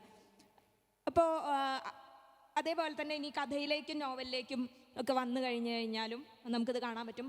ഗദ്യത്തിലൊരു പക്ഷേ ബഷീറായിരിക്കും ഏറ്റവും ആദ്യഘട്ടത്തിൽ തന്നെ പാരിസ്ഥിതിക അവബോധം ഗദ്യ സാഹിത്യത്തിലേക്ക് കൊണ്ടുവരുന്നത്. ഭൂമിയുടെ അവകാശികളും എൻ്റെ ഉപ്പുപ്പാക്കൊരു ആനയുണ്ടായിരുന്നു, എത്ര മനോഹരമായിട്ടാണ് എൻ്റെ ഉപ്പയ്ക്കൊരു ആനയുണ്ടായിരുന്നു എന്നുള്ള സിനിമയിലൊക്കെ, സിനിമ എന്ന് പറയുന്ന നോവലിലൊക്കെ പരിസ്ഥിതിയും മനുഷ്യനും തമ്മിലുള്ള പാരസ്പര്യത്തെ അവതരിപ്പിക്കുന്നത് എന്ന് ഓർക്കുക. അതേപോലെ തന്നെ കഥകളിലേക്ക് വന്നു കഴിഞ്ഞാൽ അശോകൻ ചെരുവിലിൻ്റെ മണ്ണുവേവുന്ന മണം, കാട്ടൂർ കടവ് നോവൽ പുതിയത്, അഷ്ടമൂർത്തിയുടെ കൊറ്റിക്കൽ കാപ്പ് പോലെയുള്ള കഥകൾ, ഐമനം ജോണിൻ്റെ പല കഥകൾ, വെള്ളത്തിൽ മനുഷ്യൻ പോലെയുള്ള കഥകൾ, KV മോഹൻകുമാറിൻ്റെ ചില കഥകൾ, മായൻതുരുത്ത്, മൂരി, കണ്ണ്, ജലരാശി, സന്തോഷ് കുമാറിൻ്റെ ദിനോസറിൻ്റെ മുട്ട, ഗാലപ്പഗോസ് പോലെയുള്ള കഥകൾ, S ഹരീഷിൻ്റെ രണ്ടാം മായൻദ്വീപ് യുദ്ധം, മിഷ എന്ന കടുവക്കുട്ടി, ഇതൊക്കെ എൻ്റെ ഓർമ്മയിൽ നിൽക്കുന്ന ചില കാര്യങ്ങൾ ഞാൻ എഴുതി വെച്ചതാണ് പെട്ടെന്ന് പ്രിപ്പയർ ചെയ്ത സമയത്ത്. അതിൻ്റെ അപ്പുറത്തേക്ക് എന്താ പറയുക, ഒരു ആധികാരികമായതായിട്ടൊന്നും ഇതിനെ കണക്കാക്കേണ്ടതില്ല. അതിൽ ധാരാളം വിടവുകൾ ഉണ്ടാവും. നോവലിലേക്ക് വന്നു കഴിഞ്ഞപ്പോൾ പാരിസ്ഥിതിക അവബോധം വളരെയധികം ശക്തി പ്രാപിക്കുന്നത് കാണാൻ പറ്റും. ഇപ്പോൾ പ്രത്യേകിച്ച് എക്കോ ഫെമിനിസം പോലെയുള്ള എന്താ പറയുക, ഏറ്റവും മൂന്നാം ഘട്ടത്തിൽ നിൽക്കുന്ന സാഹിത്യ രൂപങ്ങൾക്ക് വരെ മലയാളത്തിൽ തുടർച്ചകൾ ഉണ്ടാവുന്നുണ്ട്. ഇപ്പോൾ സാറാ ജോസഫിൻ്റെ നോവലുകൾ, അലാഹയുടെ പെൺമക്കളൊക്കെ അതിൻ്റെ ഒരു തുടക്കമാണ്. ശരിക്കും എക്കോ ഫെമിനിസ്റ്റ് വ്യൂ പോയിന്റിൽ നിന്ന് തന്നെ മുഴുവനായും എഴുതപ്പെട്ടിട്ടുള്ള ഒരു നോവലാണ് ആളോഹരി ആനന്ദത്തിൽ. ആളോഹരി ആനന്ദത്തിൽ കറിവേപ്പില പൊട്ടിച്ചതിൻ്റെ മണം അനുഭവിക്കുന്ന, ശരിക്കും നമുക്ക് അനുഭവിക്കാൻ പറ്റും അത് വായിക്കുന്ന സമയത്ത്. അത്രത്തോളം പരിസ്ഥിതിയുമായി ചേർന്ന് നിൽക്കുന്ന രചനകൾ സാർ ടീച്ചർ നിർവഹിച്ചിട്ടുണ്ട്. ബുധിനിയിൽ ഇപ്പോൾ ഈ പോസ്റ്റ് മോഡേണിസത്തിൻ്റെ ഒരു എന്താ പറയുക വിഭാഗമായിട്ട് നമുക്ക് കാണാൻ പറ്റുന്നതാണ് ഫെമിനിസം. അതേപോലെ തന്നെ ദളിത്, മറ്റ് പാർശ്വവൽക്കൃത വിഭാഗങ്ങളുടെ എഴുത്തുകൾ, ഇത് രണ്ടും കൂടി കടന്നു വരുന്ന ഒരു രചനയാണ് ബുധിനിയിൽ അടിച്ചമർത്തപ്പെടുന്ന പരിസ്ഥിതി കാരണം, വികസനം കാരണം പരിസ്ഥിതി നശിക്കുകയും സ്വന്തം അസ്തിത്വം തന്നെ അപകടത്തിലാവുകയും ചെയ്യുന്ന മനുഷ്യരുടെ ജീവിതമാണ് ബുധിനിയിൽ കടന്നു വരുന്നത്. ഇങ്ങനെ നോവലിലും കാണാൻ പറ്റും. അതേപോലെ തന്നെ എസ് ഹരീഷിൻ്റെ മീശയിൽ എങ്ങനെയാണ് കുട്ടനാടൻ പരിസ്ഥിതി ഒരു പ്രത്യേക എക്കോസിസ്റ്റം ആണല്ലോ അത്, നമുക്ക് പരിചയമില്ലാത്ത തികച്ചും വിഭിന്നമായൊരു ജലരാശിയാണത്. അതിലുള്ള പലതരത്തിലുള്ള മീനുകൾ, പലതരം സസ്യങ്ങൾ, ഞാൻ വളരെ രസിച്ച് വായിച്ചൊരു പുസ്തകമായിരുന്നു. കാരണം പുതിയ ഒരുപാട് പക്ഷികളെ പറ്റി, പുതിയ ഒരുപാട് മീനുകളെ പറ്റി, പുതിയ ഒരുപാട് സസ്യങ്ങളെ പറ്റി മനസ്സിലാക്കാൻ അത് സഹായിച്ചിട്ടുണ്ടായിരുന്നു. അതേപോലെ തന്നെ ലന്തൻ ബത്തേരിയിലെ ലുത്തീനികളൊക്കെ തന്നെ ഒരു പാരിസ്ഥിതിക കാഴ്ചപ്പാടിൽ നിന്നിട്ട് വായിക്കാൻ തോന്നുന്നു. ഏറ്റവും അവസാനം ഇപ്പോൾ തോട്ടിച്ചമരി എന്ന് പറയുന്ന എസ് ഗിരീഷ് കുമാറിൻ്റെ നോവൽ അടക്കം ഇത്തരത്തിലുള്ള ആലോചനകളെ മുന്നോട്ട് വയ്ക്കുന്നുണ്ട്. ഞാൻ ഒരിക്കൽ കൂടി പറയട്ടെ, ഇതിൽ ധാരാളം വിടവുകൾ ഉണ്ടാവും. എൻ്റെ ഓർമ്മയിൽ വരുന്ന ചിലത് ഞാൻ സൂചിപ്പിക്കുന്നു എന്നേ ഉള്ളൂ. ഇനി നിരൂപണത്തിലും ഇത് സംബന്ധിച്ച ഒരു ആലോചനകൾ അപൂർവമായിട്ടാണെങ്കിലും വന്നിട്ടുണ്ട്. ഒന്ന് ഏറ്റവും പ്രധാനപ്പെട്ട ആദ്യമായിട്ടൊക്കെ വരുന്നത് ഈ ഭാവുകത്വം 21-ാം നൂറ്റാണ്ടിൽ എന്ന് പറയുന്ന ജി മധുസൂദനൻ്റെ പുസ്തകത്തിലാണെന്ന് തോന്നുന്നു. ഈ പാരിസ്ഥിതിക ദർശനങ്ങളും അതുമായിട്ട് ബന്ധപ്പെട്ട സാഹിത്യത്തിനെ വിലയിരുത്തുന്നൊരു പ്രവണത ആദ്യം കാണുന്നത് അതിലാണെന്ന് തോന്നുന്നു. അത് ഈ 2000-ൻ്റെ തുടക്കത്തിലൊക്കെ എഴുതപ്പെട്ട പുസ്തകമാണെന്നാണ് എൻ്റെ ഓർമ്മയിൽ നിൽക്കുന്നൊരു പ്രധാനപ്പെട്ട പുസ്തകം അതാണ്. അതേപോലെ തന്നെ ടി ശ്രീവത്സൻ മാഷിൻ്റെ ഹരിതഭാഷാ വിചാരം എന്ന് പറയുന്ന പുസ്തകം, എസ് ഗിരീഷ് കുമാറിൻ്റെ പാരിസ്ഥിതിക മനഃശാസ്ത്രം എന്ന് പറയുന്ന പുസ്തകം, ഇതൊക്കെ ഈ പരിസ്ഥിതി എന്നുള്ള വിഷയത്തിൽ നിന്നുകൊണ്ട് സാഹിത്യത്തെ വിലയിരുത്താനുള്ള ശ്രമങ്ങളായിട്ടും കൂടി കാണാവുന്നതാണ്. കുഞ്ഞിക്കണ്ണ മാഷ് സൂചിപ്പിച്ചൊരു കാര്യം, ഇതിൻ്റെ രാഷ്ട്രീയം എന്ന് പറയുന്നത് ചരിത്രവൽക്കരിച്ചുകൊണ്ടല്ലാതെ പരിസ്ഥിതിയെ, സാഹിത്യത്തിനെ ഒന്നും കാണാൻ പറ്റില്ല എന്ന് തന്നെയാണ് എനിക്ക് തോന്നാറുള്ളതും. അതാണ് എൻ്റെ ഒരു രാഷ്ട്രീയ നിലപാടും. കാരണം എങ്ങനെയാണ് മനുഷ്യൻ പരിസ്ഥിതിയോട് മല്ലിട്ടുകൊണ്ട് മുന്നോട്ട് പോയത് എന്നുള്ളൊരു ചരിത്രമുണ്ട്. അപ്പോൾ ഇതിനെ ഉപേക്ഷിച്ചുകൊണ്ട് നമ്മൾ പരിസ്ഥിതിയിലേക്ക് മടങ്ങിപ്പോകുക എന്ന് പറയുന്നത് യഥാർത്ഥത്തിലൊരു വലതുപക്ഷവാദമാണ്. എങ്ങനെയാണത് തിരിച്ചുപോക്കിനെ രാഷ്ട്രീയമായി ഉപയോഗിക്കുന്നത്, ഫാസിസം ഉപയോഗിക്കുന്നത് എന്നുള്ളതിനെക്കുറിച്ച് മാഷ് വളരെ വിശദമായി സൂചിപ്പിച്ചു. ഞാൻ സംസാരിക്കാൻ ഉദ്ദേശിച്ചിരുന്ന ഒരു ഭാഗം അതായിരുന്നു. മാഷ് അത് വളരെ നന്നായി തന്നെ സംസാരിച്ചിട്ടുള്ളത് കൊണ്ട് കൂടുതൽ അതിൻ്റെ വിശദാംശങ്ങളിലേക്ക് ഞാൻ പോകുന്നില്ല. അപ്പോൾ ഇതൊരു പരിസ്ഥിതിയുടെ വീണ്ടെടുപ്പ് എന്നുള്ളതിൽ ഒരു വലതുപക്ഷ ആശയം കൂടി മറിഞ്ഞിരിക്കുന്നുണ്ട് എന്നുള്ളത് തിരിച്ചറിയേണ്ടതുണ്ട്. അപ്പോൾ അത് തിരിച്ചറിയാൻ പറ്റാതെ പോകുന്നത് പലപ്പോഴും മലയാളത്തിലെ സാഹിത്യത്തിൻ്റെ ഒരു പരിമിതിയായിട്ട് എനിക്ക് തോന്നാറുണ്ട്. കാരണം കേവലമായ വൈകാരികതയ്ക്ക് അപ്പുറത്തേക്ക് ഇതിൻ്റെ ശാസ്ത്രീയമായ വശങ്ങളെ കൂടി ഉൾക്കൊള്ളാൻ നമുക്ക് കഴിഞ്ഞിട്ടുണ്ടോ എന്നുള്ള സംശയം കൂടി ഈ കൂട്ടത്തിൽ ഉന്നയിക്കേണ്ടതാണെന്ന് എനിക്ക് തോന്നുന്നു. വളരെ വൈകാരികമായ പ്രതികരണങ്ങൾ ഇപ്പോൾ കേരളയിലുമായിട്ട് ബന്ധപ്പെട്ടിട്ട് അടക്കമുണ്ടായിട്ടുണ്ട്. കേരളയിൽ വേണോ വേണ്ടേ എന്നുള്ളത് രണ്ടാമത്തെ കാര്യം. അത് സംബന്ധിച്ച വിശദമായ പഠനങ്ങൾ നടക്കേണ്ടതും ശാസ്ത്രീയമായി തന്നെ പഠിക്കപ്പെടേണ്ടതുമാണ്. മറ്റൊന്ന്, സയൻസുമായിട്ട് ബന്ധപ്പെടുത്തി പരിസ്ഥിതിയെ കാണാനുള്ള ശ്രമങ്ങൾ മലയാളത്തിൽ പരിഷത്ത് പുറത്തിറക്കിയ വളരെ നോൺ ഫിക്ഷൻ പുസ്തകങ്ങളുണ്ട്. അതല്ല ഞാൻ ഉദ്ദേശിക്കുന്നത്. സാഹിത്യത്തിൽ അത്തരത്തിലുള്ള സയൻറ്റിഫിക്കായ ആറ്റിറ്റ്യൂഡ് കൂടി വരുന്ന തരത്തിലുള്ള പുസ്തകങ്ങൾ കുറവാണെന്നാണ് എൻ്റെ ഒരു പരിമിത വായനയുടെ വൃത്തത്തിൽ എനിക്ക് തോന്നിയിട്ടുള്ളത്. അതേപോലെ തന്നെ ഈ സയൻസ് ഫിക്ഷനുമായി ബന്ധപ്പെട്ടിട്ട് പരിസ്ഥിതി കടന്നു വരുന്നത് മലയാളത്തിൽ ഉണ്ടായിട്ടേ ഇല്ല എന്ന് വേണമെങ്കിൽ പറയാം. അതിൻ്റെ ഒരു ശ്രമം സിനിമയിലാണ് ഇപ്പോൾ അടുത്ത കാലത്ത് കണ്ടത്. ആവാസ വ്യൂഹം എന്ന് പറയുന്ന കൃഷാന്ത് സംവിധാനം ചെയ്ത പടം ഒരുപക്ഷെ അത് എല്ലാവരും കാണേണ്ട വളരെ പ്രധാനപ്പെട്ട പരിസ്ഥിതി സംബന്ധമായ ഒരു സിനിമയാണെന്ന് തോന്നുന്നു. അത് വളരെ വേറിട്ടൊരു ശ്രമമാണ്. ഒരേ സമയം തന്നെ പുതിയ കാലത്തിൻ്റെ എല്ലാതരം സാങ്കേതികതകളെയും ഉപയോഗിക്കുകയും അതേസമയം തന്നെ എങ്ങനെയാണ് കേരളത്തിലെ പരിസ്ഥിതി, പ്രത്യേകിച്ച് തീരദേശ പരിസ്ഥിതി നേരിടുന്ന പ്രശ്നങ്ങളെ പലതരം ഫോർമാറ്റുകൾ ഉപയോഗിച്ച് അവതരിപ്പിക്കുന്ന ഒരു സിനിമയാണ്. മറ്റ് ഭാഷകളിൽ ധാരാളം ഇത്തരത്തിലുള്ള സിനിമകളുണ്ട്. ഇപ്പോൾ സയൻസ് ഫിക്ഷനിൽ തന്നെ പരിസ്ഥിതി വരുന്ന സിനിമകൾ, ഇപ്പോൾ കഴിഞ്ഞ IFFK ഉണ്ടായിരുന്ന പുംസി എന്ന് പറയുന്ന സിനിമ, അതേപോലെ തന്നെ ഓക്ജ എന്ന് പറയുന്ന സിനിമ, ധാരാളം ഇത്തരത്തിലുള്ള സിനിമകൾ വരുന്നുണ്ട്. മലയാളത്തിൽ അത്തരം സാഹിത്യവും സിനിമയിലാണ് ഇപ്പോൾ ആവാസവ്യൂഹം ഞാൻ നേരത്തെ സൂചിപ്പിച്ചത്. അപ്പോൾ ട്രാൻസ്ഫോർമേഷൻസ് എങ്ങനെയാണ് പ്രകൃതിയിലേക്ക് തിരിച്ചു പോകുന്നത്, മടക്കം എന്നുള്ള അർത്ഥത്തിൽ വരുന്ന സിനിമകളാണ്. ഇപ്പോൾ വേറെ ഇത്തവണ തന്നെ IFFK ടൈഗർ സ്ട്രൈപ്സ് എന്ന് പറയുന്നൊരു സിനിമ ഉണ്ടായിരുന്നു, കടുവയായി മാറുന്ന പെൺകുട്ടി, അത് അവളെ എങ്ങനെ എംപവർ ചെയ്യുന്നു എന്നുള്ളത്. ഇപ്പോൾ സയൻസിൻ്റെ പശ്ചാത്തലത്തിൽ നിന്നുകൊണ്ട് വൈകാരികതകൾക്ക് അപ്പുറത്തേക്ക് ചരിത്രവൽക്കരിച്ചുകൊണ്ട് പരിസ്ഥിതിയെ സമീപിക്കുന്ന ഒരു സമീപന രീതി രൂപപ്പെടേണ്ടത് മലയാളത്തിൽ അത്യാവശ്യമാണെന്ന് ഞാൻ കരുതുന്നു. പ്രകൃതിയുടെ ചാക്രികത എന്ന് പറയുന്നതിനെ നമ്മൾ ആഘോഷിക്കുമ്പോൾ തന്നെ അത് ചരിത്രത്തിൻ്റെ ആഘോഷിക്കല്ല, അല്ലെങ്കിൽ അതിനെക്കുറിച്ച് നമ്മൾ സംസാരിക്കുമ്പോൾ തന്നെ ചാക്രികത എന്നുള്ളത് ചരിത്രത്തിലേക്കുള്ള തിരിച്ചുപോക്കും ചില ഫ്യൂഡൽ ഗൃഹാതുരത്വങ്ങളിലേക്കുള്ള തിരിച്ചുപോക്കും ആയി മാറാതെ കൂടി സൂക്ഷിക്കേണ്ടതുണ്ട് എന്ന് കൂടി സൂചിപ്പിക്കുകയാണ്. പലപ്പോഴും ആ ഒരു പരിമിതി നമ്മുടെ കവിതയ്ക്കായാലും പ്രത്യേകിച്ച് മലയാള കവിതയ്ക്ക് അനുഭവപ്പെടാറുണ്ട് എന്നുള്ള ഒരു വിമർശനം കൂടി, ഞാൻ ഏതെങ്കിലും പേരെടുത്ത് പറഞ്ഞിട്ടോ ഏതെങ്കിലും കവിത പറഞ്ഞിട്ടോ അല്ല സൂചിപ്പിക്കുന്നത്. പക്ഷെ സയൻസിൻ്റെ സ്ട്രീമിൽ നിന്നുകൊണ്ട് കവിതയെ നോക്കുന്ന ഒരാൾ എന്നുള്ള നിലയ്ക്ക് അത്തരമൊരു വിമർശനം കൂടി സാധ്യമാണ് എന്ന് തോന്നുന്നു. ഒരു പക്ഷേ ഗദ്യത്തിൽ അത് അത്രത്തോളം തന്നെ ആ ഗൃഹാതുരത്വം പ്രവർത്തിക്കാറില്ല എന്നും എനിക്ക് തോന്നിയിട്ടുണ്ട്. അപ്പോൾ ഇത്രയാണ് പ്രാഥമികമായിട്ട് പറയാനുള്ളത്. ഇവിടെ വരാനും സംസാരിക്കാനും പറ്റിയതിൽ സന്തോഷമുണ്ട്. നന്ദി. ഈ 3 അവതരണങ്ങൾക്ക് ശേഷം രാമേന്ദ്ര മാഷക്ക് ചില കാര്യങ്ങൾ കൂടി പറയാനുണ്ടെന്ന് പറയുന്നു. 5 മിനിറ്റ് മാഷ്. Thank you.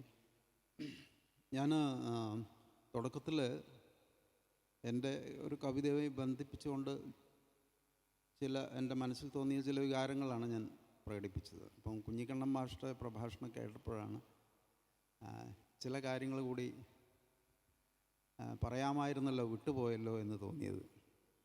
ഒന്നാമത്തെ കാര്യം എന്താ വെച്ചാൽ, ഈ സർഗാത്മകത എന്ന് പറയുന്നത് ഇപ്പം പരിസ്ഥിതി പാഠം ഉൾക്കൊണ്ടുകൊണ്ടുള്ള ഒരു സർഗാത്മകതയാണ് മാഷ് നിർദ്ദേശിക്കുന്നത്.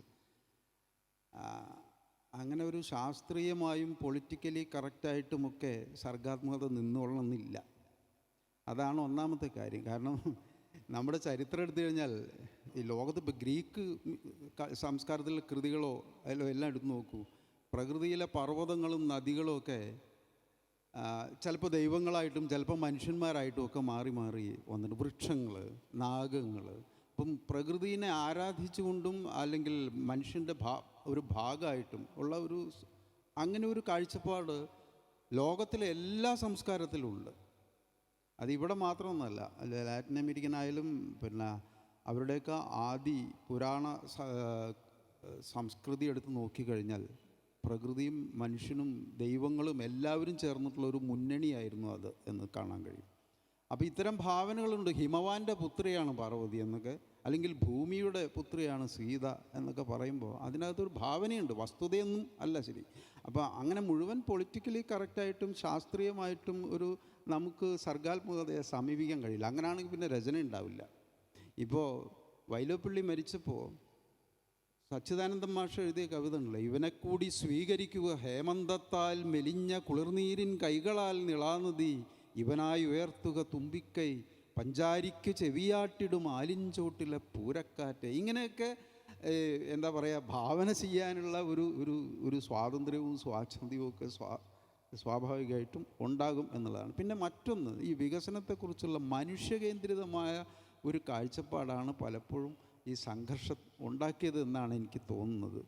ഇത് ആദ്യകാലത്ത് അങ്ങനെയായിരുന്നു. പിൽക്കാലത്ത് ഇപ്പം മാഷ് തന്നെ അത് പറഞ്ഞു, ഈ വിഭവങ്ങളും പ്രകൃതി വിഭവങ്ങളും മനുഷ്യാധ്വാനവും ചേർന്ന ഒരു വികസനമാണ് ഇതിൻ്റെ ഒരു ശരിയായ ശാസ്ത്രീയമായ ഒരു കാഴ്ചപ്പാടെന്നൊക്കെ പറഞ്ഞു.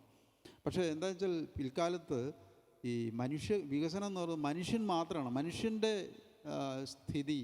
സ്ഥിതി സമത്വം അങ്ങനെയുള്ള രീതിയിൽ കാണാം. അപ്പോൾ കുറച്ചുകൂടി സമഗ്രമായിട്ടുള്ള ജീവജാലങ്ങളെയും മറ്റ് ഇതിനെല്ലാം ഉൾക്കൊണ്ടുകൊണ്ടുള്ള ഒരു ഇതിൽ വരുമ്പോൾ കുറച്ചുകൂടി മുകളിൽ നിന്ന് നേരത്തെ ഞാൻ പറഞ്ഞ പോലെ ഒന്നും രണ്ട് എന്നുള്ള കേവലമായ ഒരു എന്താ പറയുക 2 ഡയമെൻഷനൽ ഇത് ശാസ്ത്രമല്ലാതെ ഗണിതമല്ലാതെ ഇമ്മിണി വലിയ ഒന്നാണ് എന്ന് കണ്ടെത്താനുള്ള ഒരു ഉയർച്ച കൂടി നമുക്കുണ്ടാവണം എന്നാണ് എനിക്ക് തോന്നുന്നത്. അങ്ങനെ ഒരു സ്പിരിച്വൽ ഡയമെൻഷനെ തള്ളിക്കളയേണ്ട കാര്യമൊന്നുമില്ല. അത് സർഗാത്മകതയുടെ ഭാഗമാണെന്നാണ് എനിക്ക് തോന്നുന്നത്. മാത്രമല്ല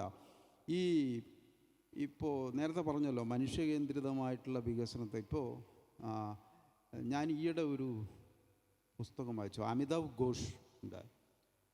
അതിൻ്റെ പേര് ദ ഗ്രേറ്റ് ഡിറേഞ്ച്മെൻറ്റ് എന്നാണ്. അതായത് ഈ കാലാവസ്ഥാ വ്യതിയാനം ഉണ്ടാക്കുന്ന സാഹിത്യ എന്താ പറയുക പ്രത്യാഘാതങ്ങളെക്കുറിച്ചുള്ളൊരു അല്ലെങ്കിൽ അതിൻ്റെ സ്വാധീനത്തെക്കുറിച്ചുള്ളൊരു പുസ്തകമാണത്. ഇപ്പോൾ നമ്മൾ തന്നെ ഒന്ന് ആലോചിച്ച് നോക്കും. നമ്മുടെ നാട്ടിൽ 2006 വലിയ സുനാമി ഉണ്ടായി, 2017 പ്രളയം ഉണ്ടായി, ഈ 19-20 കാലഘട്ടത്തിൽ വലിയ മഹാമാരി വന്നു. ഇങ്ങനെ പ്രകൃതി ഭംഗികൾ മാത്രമല്ല പ്രകൃതി ദുരന്തങ്ങളും ഒക്കെ ഉണ്ടാകുമ്പോൾ അതിന് അത്തരത്തിലുള്ള പ്രതികരണങ്ങൾ നമ്മുടെ സർഗാത്മകതയിൽ സാഹിത്യത്തിലോ അല്ലെങ്കിൽ കലയിലോ ഉണ്ടായിട്ടുണ്ടോ എന്നൊന്നും ആലോചിച്ച് നോക്കും. സുനാമി ഒരു പ്രമേയമായിട്ടുള്ള ഒരു വലിയൊരു നോവലോ അല്ലെങ്കിൽ അങ്ങനെയുള്ള ഒരു രചന നമുക്ക് ഉണ്ടായിട്ടില്ല.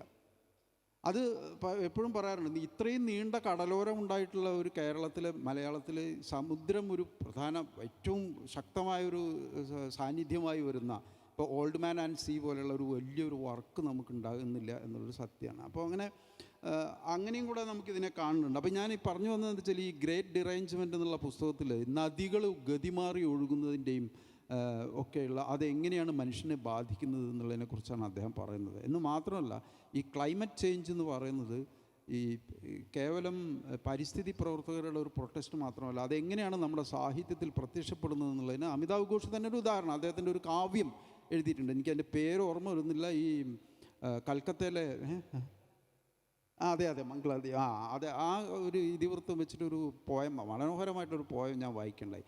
അപ്പോൾ അങ്ങനെ വരുന്ന അദ്ദേഹം പറയുന്നത് ലോകത്ത് ഈ സയൻസ് ഫിക്ഷൻ ഒക്കെ ഉണ്ടാകുന്നത് പോലെ ക്ലൈമറ്റ് ഫിക്ഷൻ ഉണ്ടായിക്കൊണ്ടിരിക്കുകയാണ്.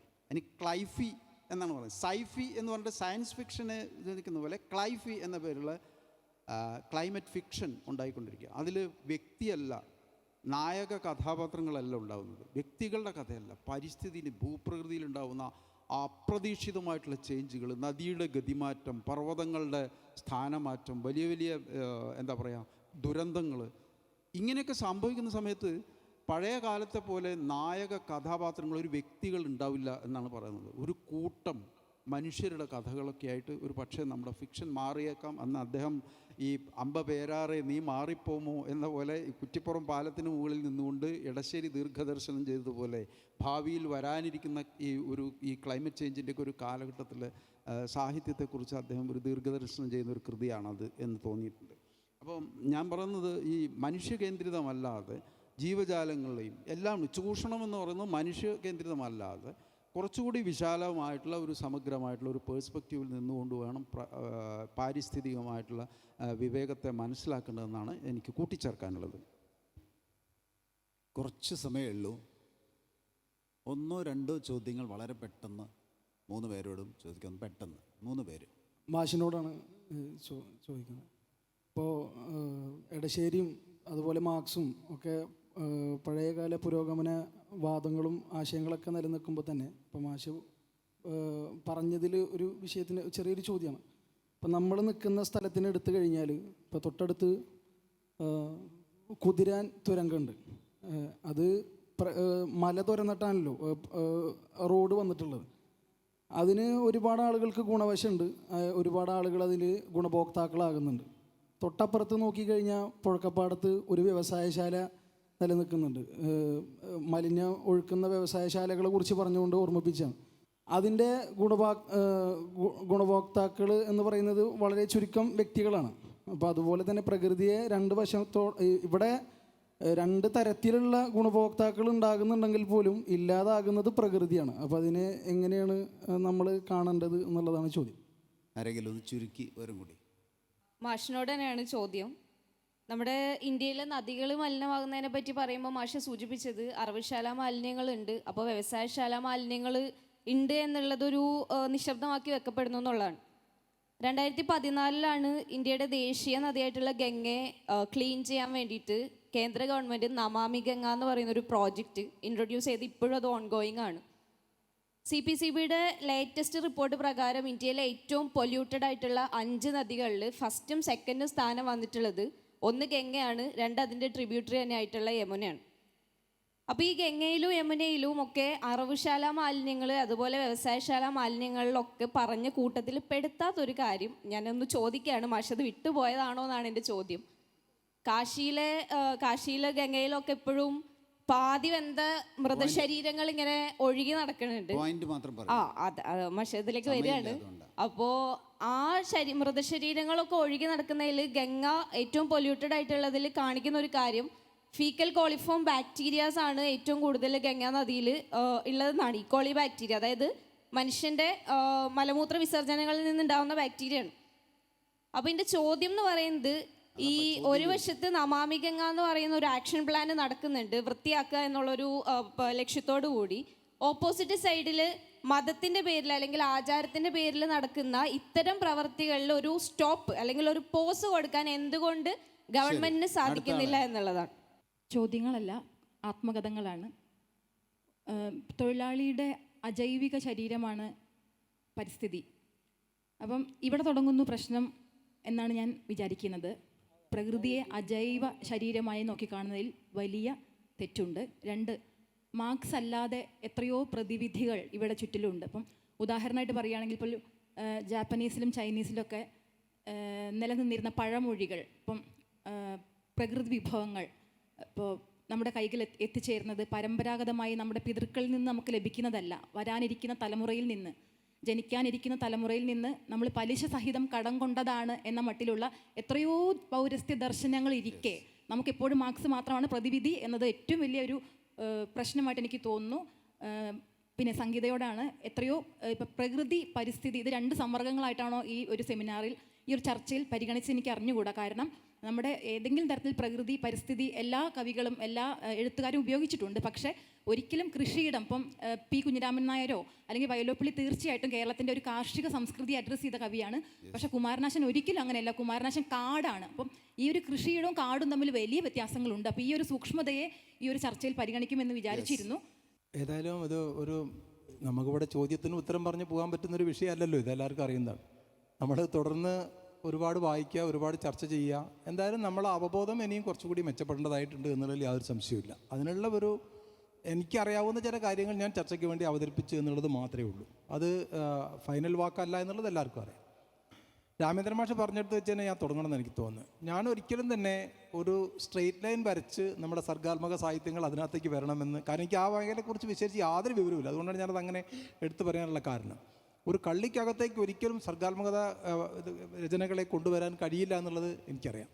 പക്ഷേ എൻ്റെ അവതരണത്തിൻ്റെ ഉത്തരവ് മാഷ് തന്നെ പറഞ്ഞിട്ടുണ്ട്. അമിതാഭ് ഘോഷിൻ്റെ ഒരു നിലപാടുണ്ടല്ലോ. കാരണം ഇന്ന് നമ്മൾ ഈ പരിസ്ഥിതിയെക്കുറിച്ച് പറയുമ്പോൾ ക്ലൈമറ്റ് ചേഞ്ച് എന്ന് പറയുന്ന ഒരു സാധനം ഉണ്ട് എന്നുള്ളത് നമ്മൾ കാണാത്ത രീതിയിലുള്ള സംഗതികൾ പോകാൻ പാടില്ല. അങ്ങനെയുള്ള ചില അത്തരം പാഠങ്ങൾ പ്രകൃതിയിൽ നിന്ന് ഉൾക്കൊണ്ട് അതിനെ കൂടി അസിമുലേറ്റ് ചെയ്യുന്ന രീതിയിലേക്കുള്ള കാര്യങ്ങൾ വരണം എന്ന് വെച്ച് ഒരാളൊരു ചിത്രം വരയ്ക്കുമ്പോഴോ കവിത എഴുതുമ്പോൾ നോവൽ എഴുതുമ്പോൾ സ്ട്രെയിറ്റ് ആയിട്ട് അതിനകത്ത് കുടുങ്ങി നിൽക്കണമെന്ന് പറയാനുള്ള യാതൊരു അർഹതയും എനിക്കില്ല. കാരണം അത് എൻ്റെ മേഖലയല്ല, അങ്ങനെ ഞാൻ പറഞ്ഞിട്ടില്ല, അങ്ങനെ തെറ്റിദ്ധരിക്കരുതെന്ന് മാത്രമേ എനിക്ക് സൂചിപ്പിക്കാൻ. 2, ഈ വികസന സങ്കല്പ കാര്യങ്ങളിൽ നമുക്ക് ഏത് വേണമെങ്കിലും നമുക്ക് ഉദാഹരണങ്ങളായിട്ട് പറയാം. തുരങ്കത്തിൻ്റെ കാര്യം പറയാം, ഈ റോഡിൻ്റെ കാര്യം പറയാം, പലതും പറയാം.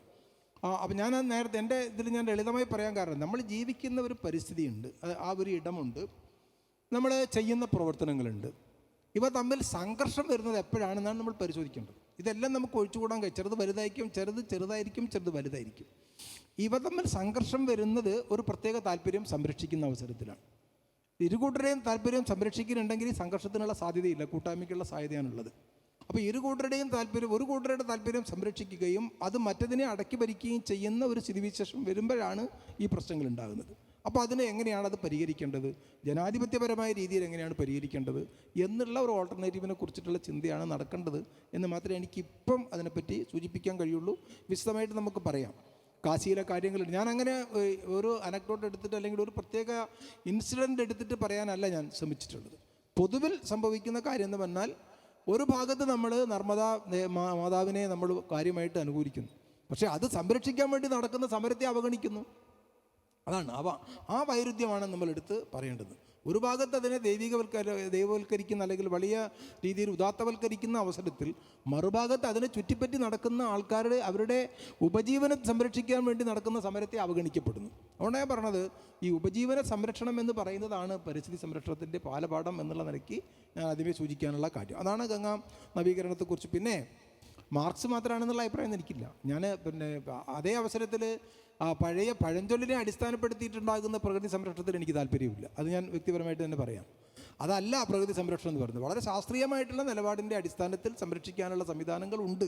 അപ്പോഴേ നമുക്ക് പരിസ്ഥിതിയും പ്രകൃതിയുമായി മുന്നോട്ട് കൊണ്ടുപോകാൻ കഴിയുള്ളൂ എന്നുള്ളതാണ് എൻ്റെ ഒരു നിലപാട്. ടീച്ചർ, ഞാൻ ചെറിയൊരു കാര്യം സൂചിപ്പിക്കാൻ വിട്ടുപോയത്, പുതിയ ഒരു കൃത്രിമ പ്രകൃതി ഉണ്ടാകുന്ന ഒരു ഇത് വരുന്നുണ്ട്. ഇപ്പോൾ ദീപചേച്ചി സൂചിപ്പിച്ച കാര്യമായിട്ടും കൂടി ബന്ധപ്പെടുത്തി അതിനെ വായിക്കാൻ തോന്നുന്നു. ഇപ്പോൾ ഞാൻ എന്തുകൊണ്ട് പരിസ്ഥിതി എന്ന് ഉപയോഗിച്ചു എന്ന് വെച്ച് കഴിഞ്ഞാൽ, ഞാൻ ഈ പറഞ്ഞ പോലെ നേരത്തെ മാഷ് പറഞ്ഞ പോലെ സയൻസിൻ്റെ കാഴ്ചപ്പാട് നിന്നുകൊണ്ട് പരിസ്ഥിതിയെ കാണുന്ന ഒരാളാണ്. അപ്പോൾ അതുകൊണ്ട് തന്നെ ആ നിർവചനത്തിൽ നിർമ്മിത പരിസ്ഥിതിയും ഇപ്പോൾ കൃഷിയിടങ്ങളും അതിൻ്റെ ഭാഗമായി വരുന്നു എന്നുള്ളതുകൊണ്ടുകൂടിയായിരിക്കും ഞാൻ അതിനെക്കുറിച്ച് വേറിട്ട് ചിന്തിക്കാതിരുന്നുണ്ടാവും. അതിൽ നിന്നൊക്കെ വ്യത്യസ്തമായൊരു നിർമ്മിത പരിസ്ഥിതിയെക്കുറിച്ചാണ് എനിക്ക് പറയാനുള്ളത്. അത് ഗെയിമുകളിലെ പരിസ്ഥിതിയാണ്. ഇപ്പോൾ എൻ്റെ മകനൊക്കെ സ്ഥിരമായിട്ട് കളിക്കുന്നൊരു ഗെയിമാണ് മൈൻക്രാഫ്റ്റ് എന്ന് പറയുന്ന ഒരു ഗെയിം. അതിലൊരു പൂന്തോട്ടം ഒക്കെ ഉണ്ടാക്കുന്ന ആക്ടിവിറ്റി ഉണ്ട്, പൂന്തോട്ടം കൃഷിയിടം ഒക്കെ ഉണ്ടാക്കുന്നത്.